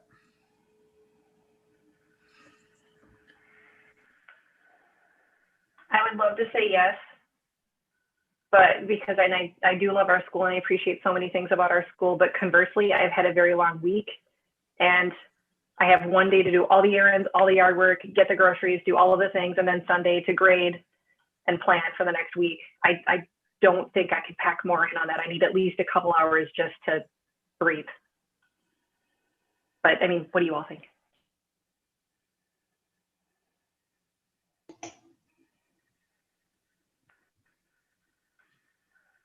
Well, I think if you're asking one of us teachers, it's been a lot, everybody. I mean, we work ridiculous hours right now. So, I mean, to give up a Saturday is tough. I would do it, but I'm a dumb workaholic. So I'm not the data point you want. How about you? How about other people? I would It would do it, depend but on the Saturday. Sorry, Maggie, go ahead. No, I just said it would depend on the Saturday, what else I had going on. For me, I just wouldn't want it to become a regular thing. That's all. Yeah, I think the intention is right, Cody, where you're saying, how do we do a better job of what we're doing, right? And maybe if we're not so tired, because I think you're right, we all are probably a little bit worn out towards the end of the night.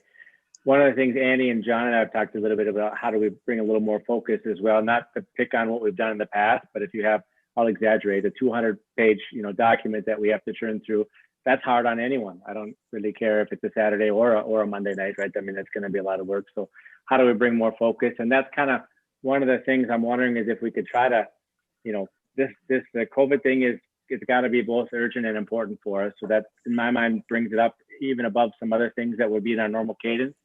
And if we can either give them a little less time or a little less focus or pause just a little bit. So I don't want to bust our procedures up, but I think we need to do more focus, and maybe we can do that in the meetings as we have scheduled. We just need to be a little bit more diligent about putting that front and center in our agendas to the extent that we can.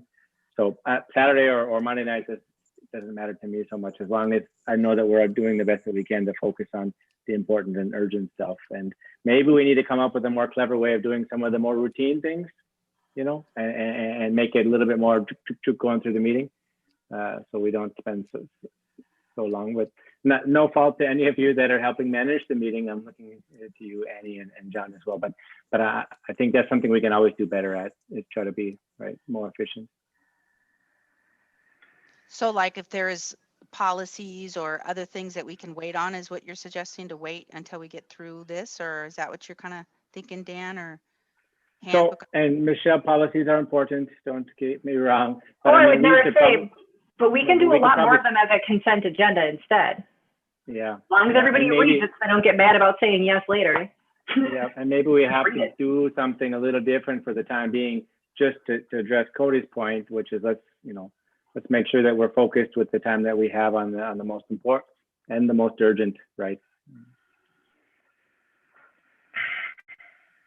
It might not be a bad idea to have the policy things and have the agenda scheduled in a way that if we just can't get to it, we go into the meeting knowing that those things might get tabled a month, and really identify what things can get tabled and what cannot. Because I know some policies, like some of this stuff, we could push off a month, and I know some policies, they have to be renewed. And I'm using the policies as an example. I know there's other things too, because well, and I think too, some of the other stuff to think about is what can be part of our consent agenda. you know, how many times do we have to motion and have a roll call? You know, I mean, what can we just keep, if it's just something brief like that, what can we just keep in consent agenda and get one vote in, be done? My other thing is, I know, like John mentioned, the audit. You know, I don't know if this is a good time to go over our audit.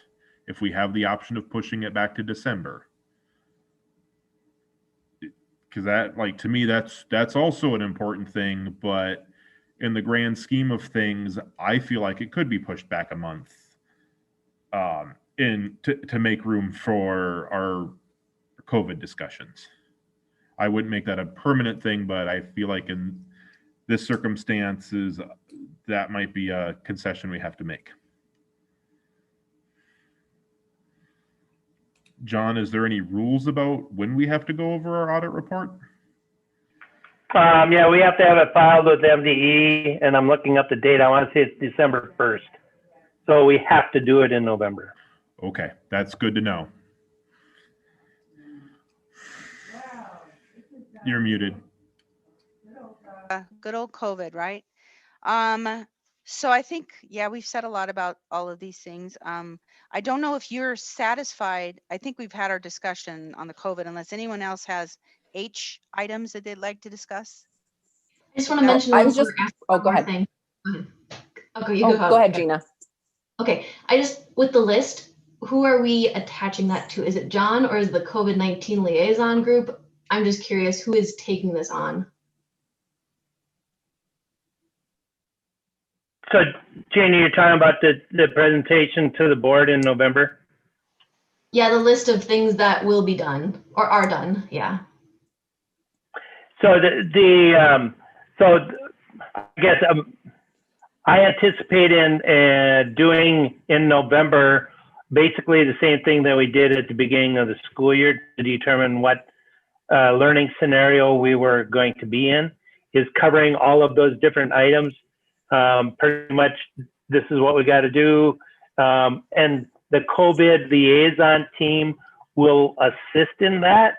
But given the number of items that are there and the amount of information you would have to do to make all of those decisions, I don't think the COVID liaison team could do all of those, but they can definitely do some of them. I don't think it would be fair at all to lay that on that team. I guess I look at that's my responsibility to make sure the board has all that information.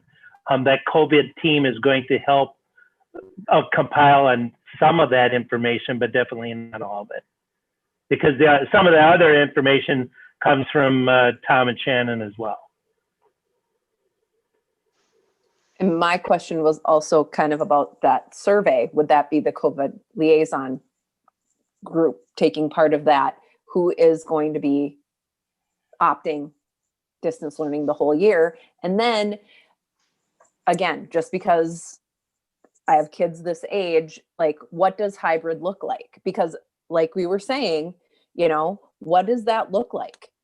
Because if people are going to pick it, then they need to also understand what that is and what the teachers think that is, because it might mean something different to me than it does to Annie, Michelle, Gina, and anybody else. But in my mind, when I think hybrid, it's not what I'm doing right now, not even close. But that's just me. And I do think that needs to be discussed too, because if people are saying, I want my kid to go hybrid, but then they aren't happy with how that looks, like some of those parents in 833, we're not doing our job either in being school that we say we are. And so I think that needs to be a discussion as well.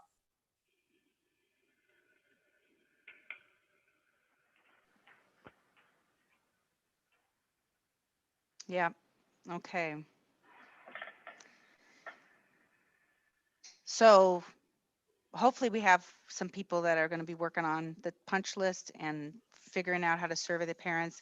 November is a big month. I don't know what to say, but we've got to move on with this. So H, any other H thoughts? All right, I'm going to hit to I now. I don't think you fully wrapped around, John, what you're asking for on the distant learning adjustment. So could you kind of just say that again? Are you asking us to, I wasn't clear on what you.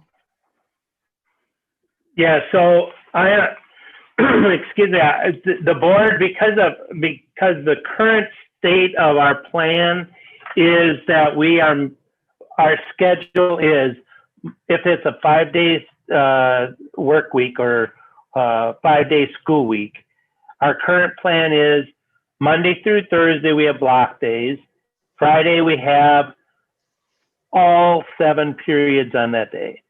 And that's just, as of right now, that's what we are scheduled to do the rest of first semester.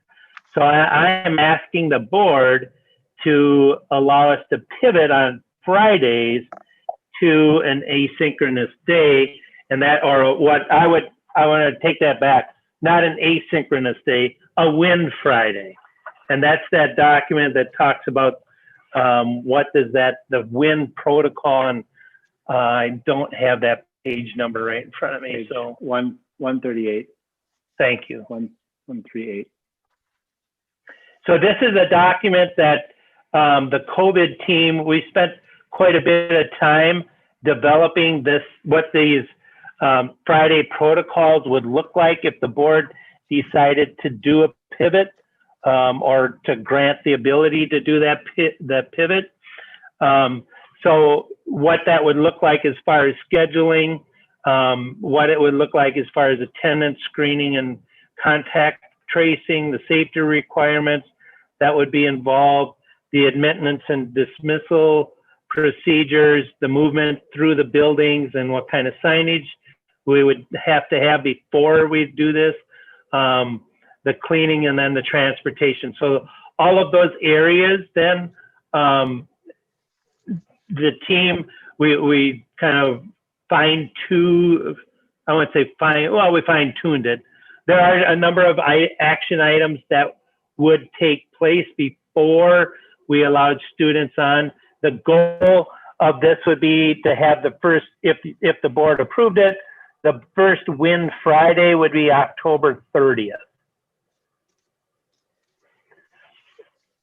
And so you're asking for asynchronized Fridays, and then that's a time of which we could bring students, if we had labs or people wanted to do activities during the school day. That way, it's not interfering with other classes. So we would have a win Friday. I'm not going to use the term asynchronous because the team really wanted to get away from that because it has some different connotations. So we wanted to pivot to a win Friday, where it does allow a lot of other options for teachers to get students on campus or to do alternative activities on Fridays. So students on Fridays don't have to sit on Zoom all day long getting, 45-minute class periods on Friday all day long. After a long week already is a very difficult thing to do, not only for the students, but for the teachers as well. And then this would allow the teachers some flexibility as to what they want to do on those Fridays as well. Because the teacher obviously knows how well their students are progressing. We won't want to limit what they're able to do. If they want to move forward with content as in like an AP class, they could do that. If the teacher thought, we need a check-in day, they can do a check-in day. I want to do an activity for students, I can do that. It gives a little more flexibility to the teachers, and then also gives everybody a little break. You don't have to be on the computer all day long. What I like about this, John, is two things. One is, right, we're getting survey feedback. And then the next thing is, what are we doing about it? So that fills a little bit of that hole, which is, okay, we heard you and we're going to try something. The other thing I like about it is we're not waiting for a quarter break or a semester break. If you're bringing it to the board and we're talking about it monthly, which is already probably painful for some, but at least we're talking about it here in October and not waiting for November or December to talk about the future. So there's two things that I think go a long ways towards the students and the teachers and the parents to say that we're a responsive board. We're listening and we're adapting and we're flexing where we can. So I don't know. I know Fridays are probably not the best days, right? They're not the best days for our students and teachers. right now, and parents hear a little bit of it too. But so I don't know if this is the right answer, but I like the idea of trying something different. So I can support this just because we need to do something different with Fridays. And it's also getting us some more learning, as you mentioned, in terms of what are some of these potential problems that we can kind of unearth with hybrid by slowly ratcheting it back instead of learning the hard way with the whole school going back. So I feel like this is a good proposal. I would like to support it, and curious to hear if anyone has any concerns about this other than the normal safety concerns that we're all trying to balance right now. Just as a, because I was part of the COVID liaison team, one of the things we were looking at when we were looking at some of the staff feedback was that we had a whole bunch of teachers that were definitely pro being able to do asynchronous, you know, to allow flexibility for them and their students.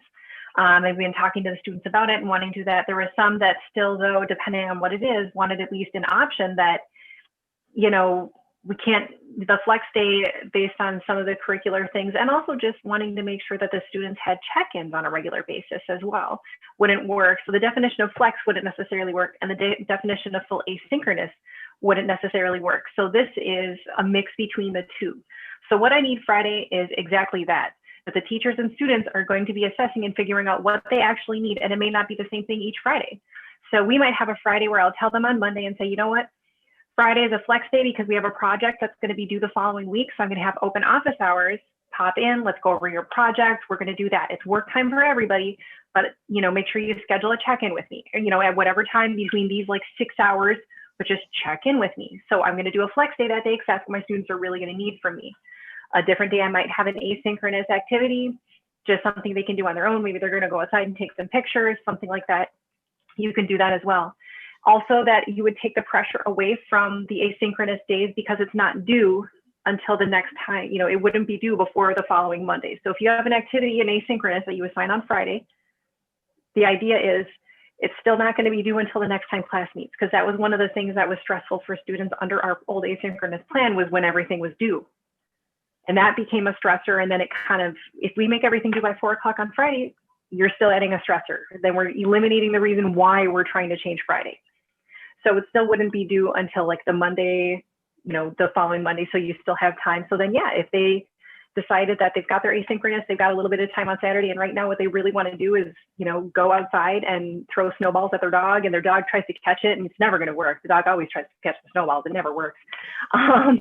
You know, if that's what they need for right then that's what they do. And then the teachers have some flexibility with curriculum and adjusting to their students' needs. The students have some flexibility that, you know, so it really is trying to be a mesh of the good ideas between the two and keeping our mission and vision and our support of our students. So that's the real goal of it. And it gives a little bit of autonomy for different types of classes and different age groups.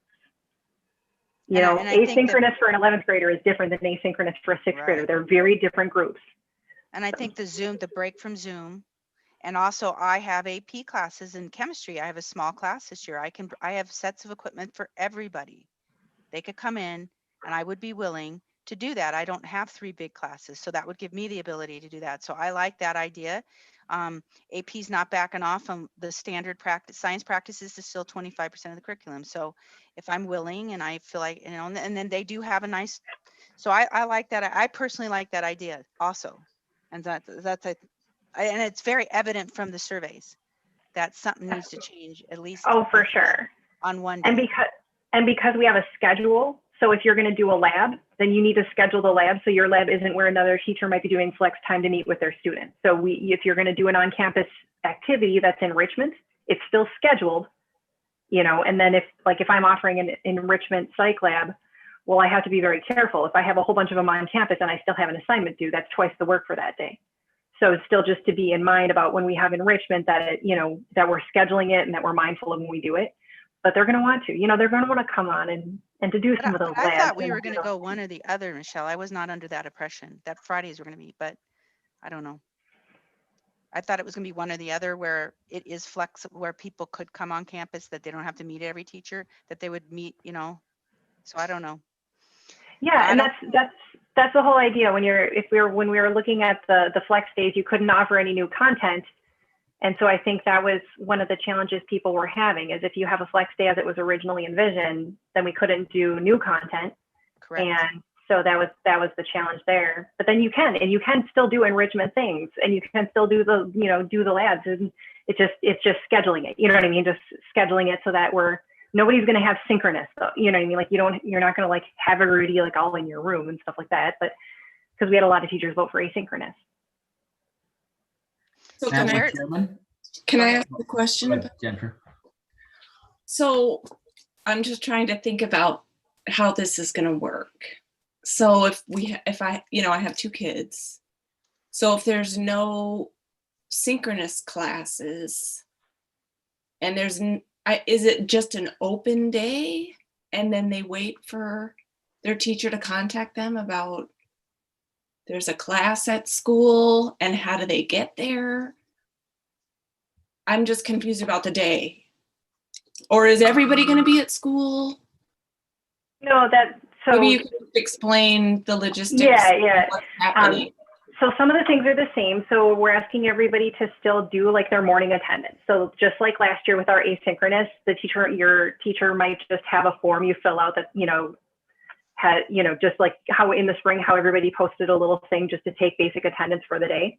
And it counts as an active check because they've done something to account for the attendance, but they don't do that every class period. They do that once in the morning. And John, I can't remember, because that portion of the notes isn't in here. I think it might have gotten cut off. I can't remember if it was the first hour teacher or the advisory teacher, but one of those two. First hour, we want to keep first hour teacher, and they'd have it done by 9:40. Yeah.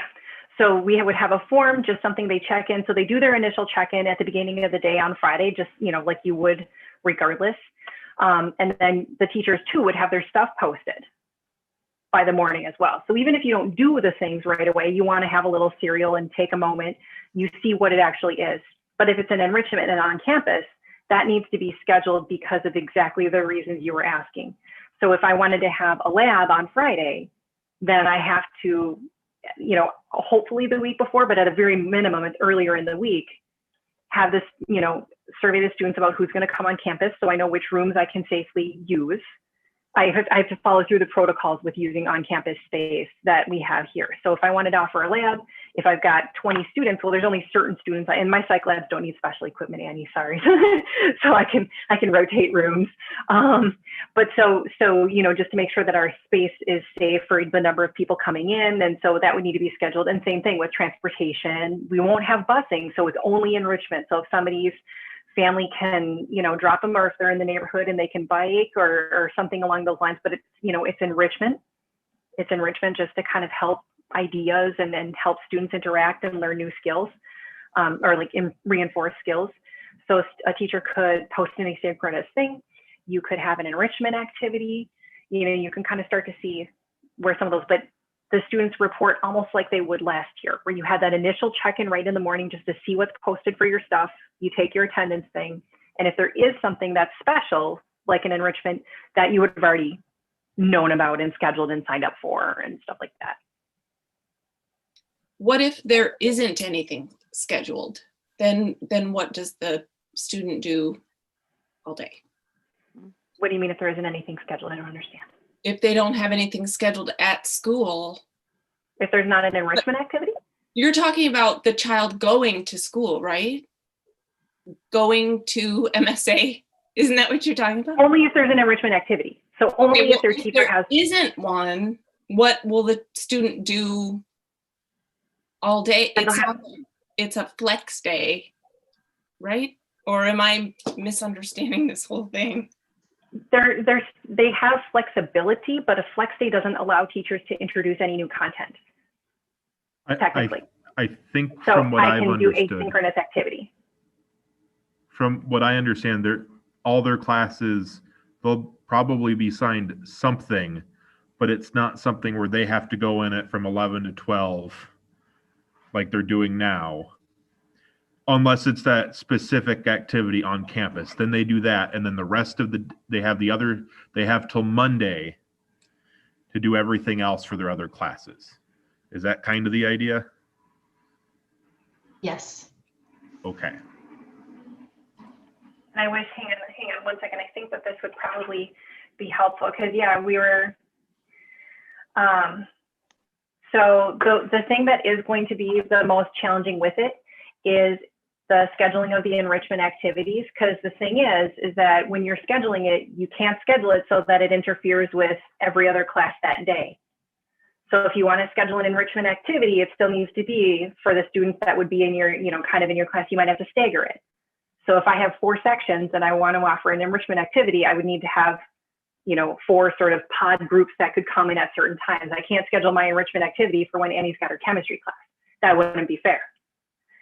So it's like that wouldn't be a super fair thing on the off chance that, they have something or things that they're going with. So the scheduling of those would be definitely one of the more challenging things. And I'm also understanding that the enrichment activities are not mandatory.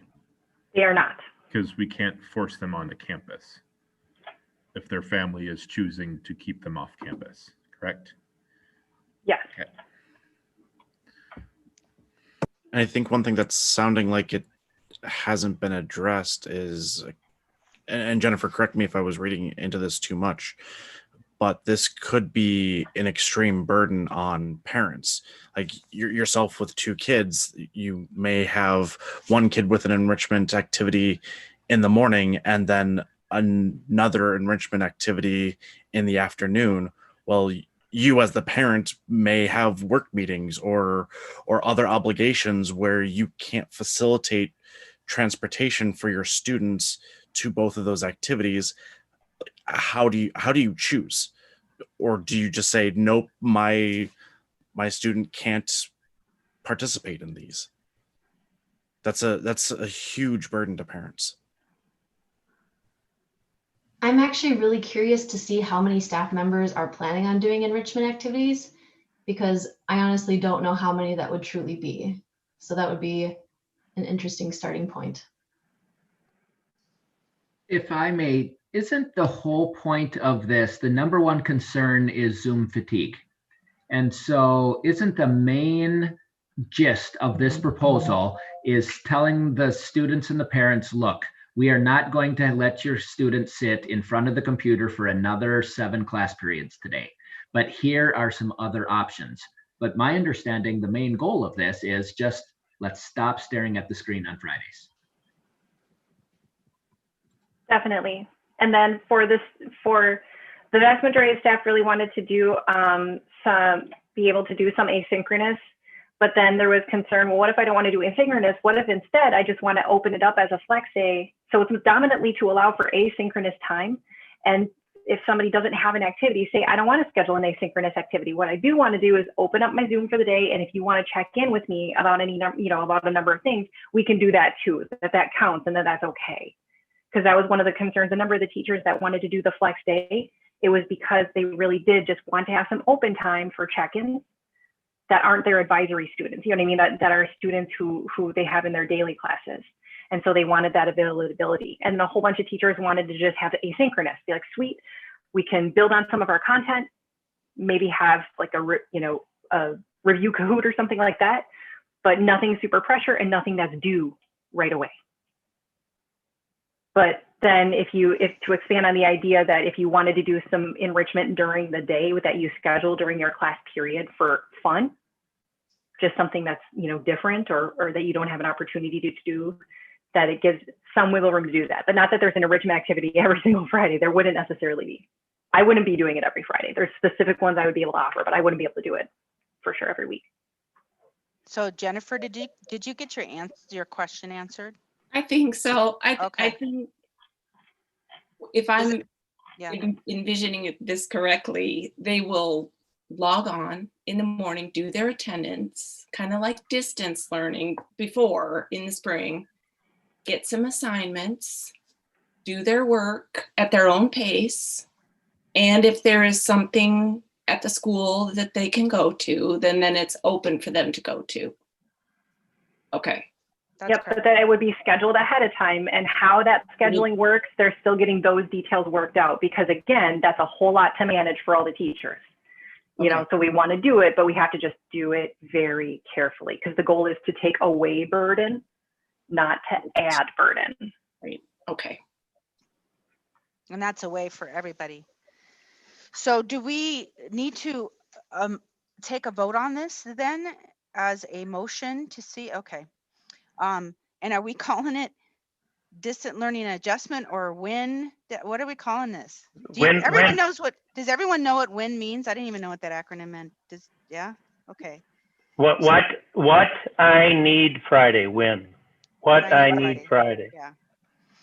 Okay, well, let's go ahead and make a motion to approve the distant learning adjustment, WIN distant learning adjustment, item 12I. Do I have a motion? I can motion. This is Dan. Okay, do I have a second? Cody will second. Okay. Boy, we've discussed it, but here's your last chance before I ask a vote if anyone wants to discuss.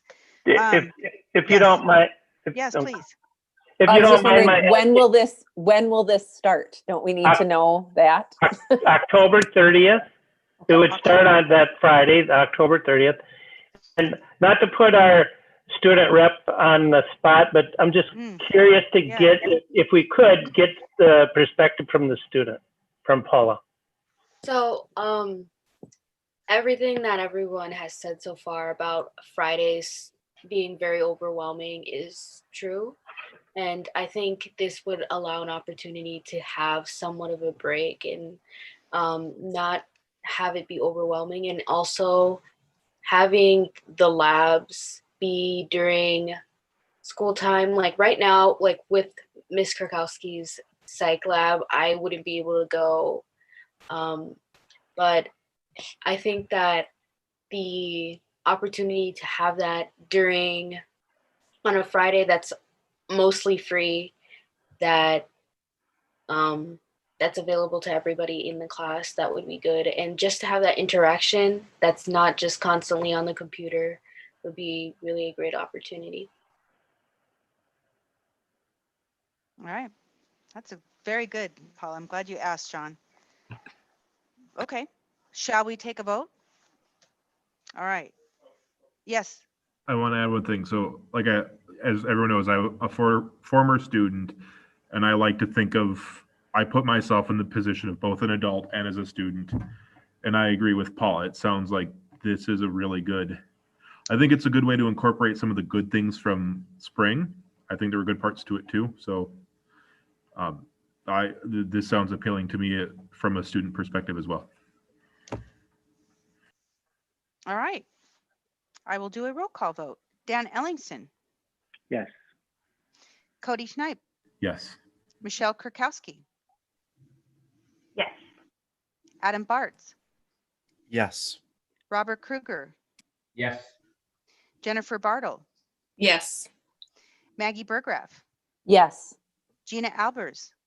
Yes. Annie Cardenas. Yes. That is all yeses. Motion carries. All right, these will be wrapping this up. So future BOD meetings you'll see below. I will say to the general public, as I mentioned in workshop wrap up for my chair report, that we have a comprehensive review, a person leading through this. Our dates are set for 6 p.m. on 1/11, 2/22, and 3/29.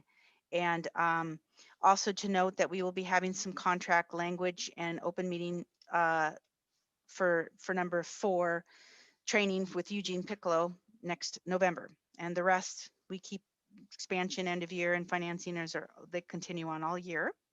Note that we have our dates and board times for the next workshop.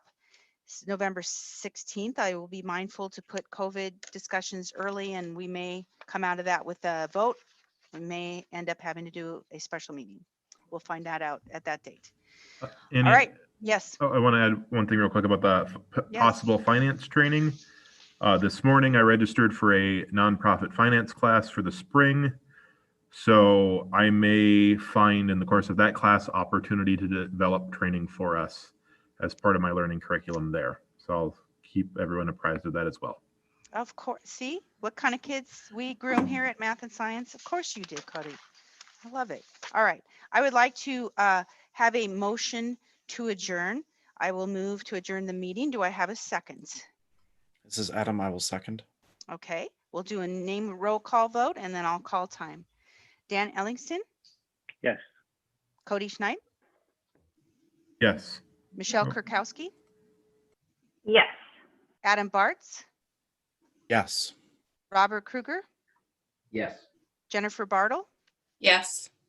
Maggie Burgraff, Yes. Gina Albers, Yes.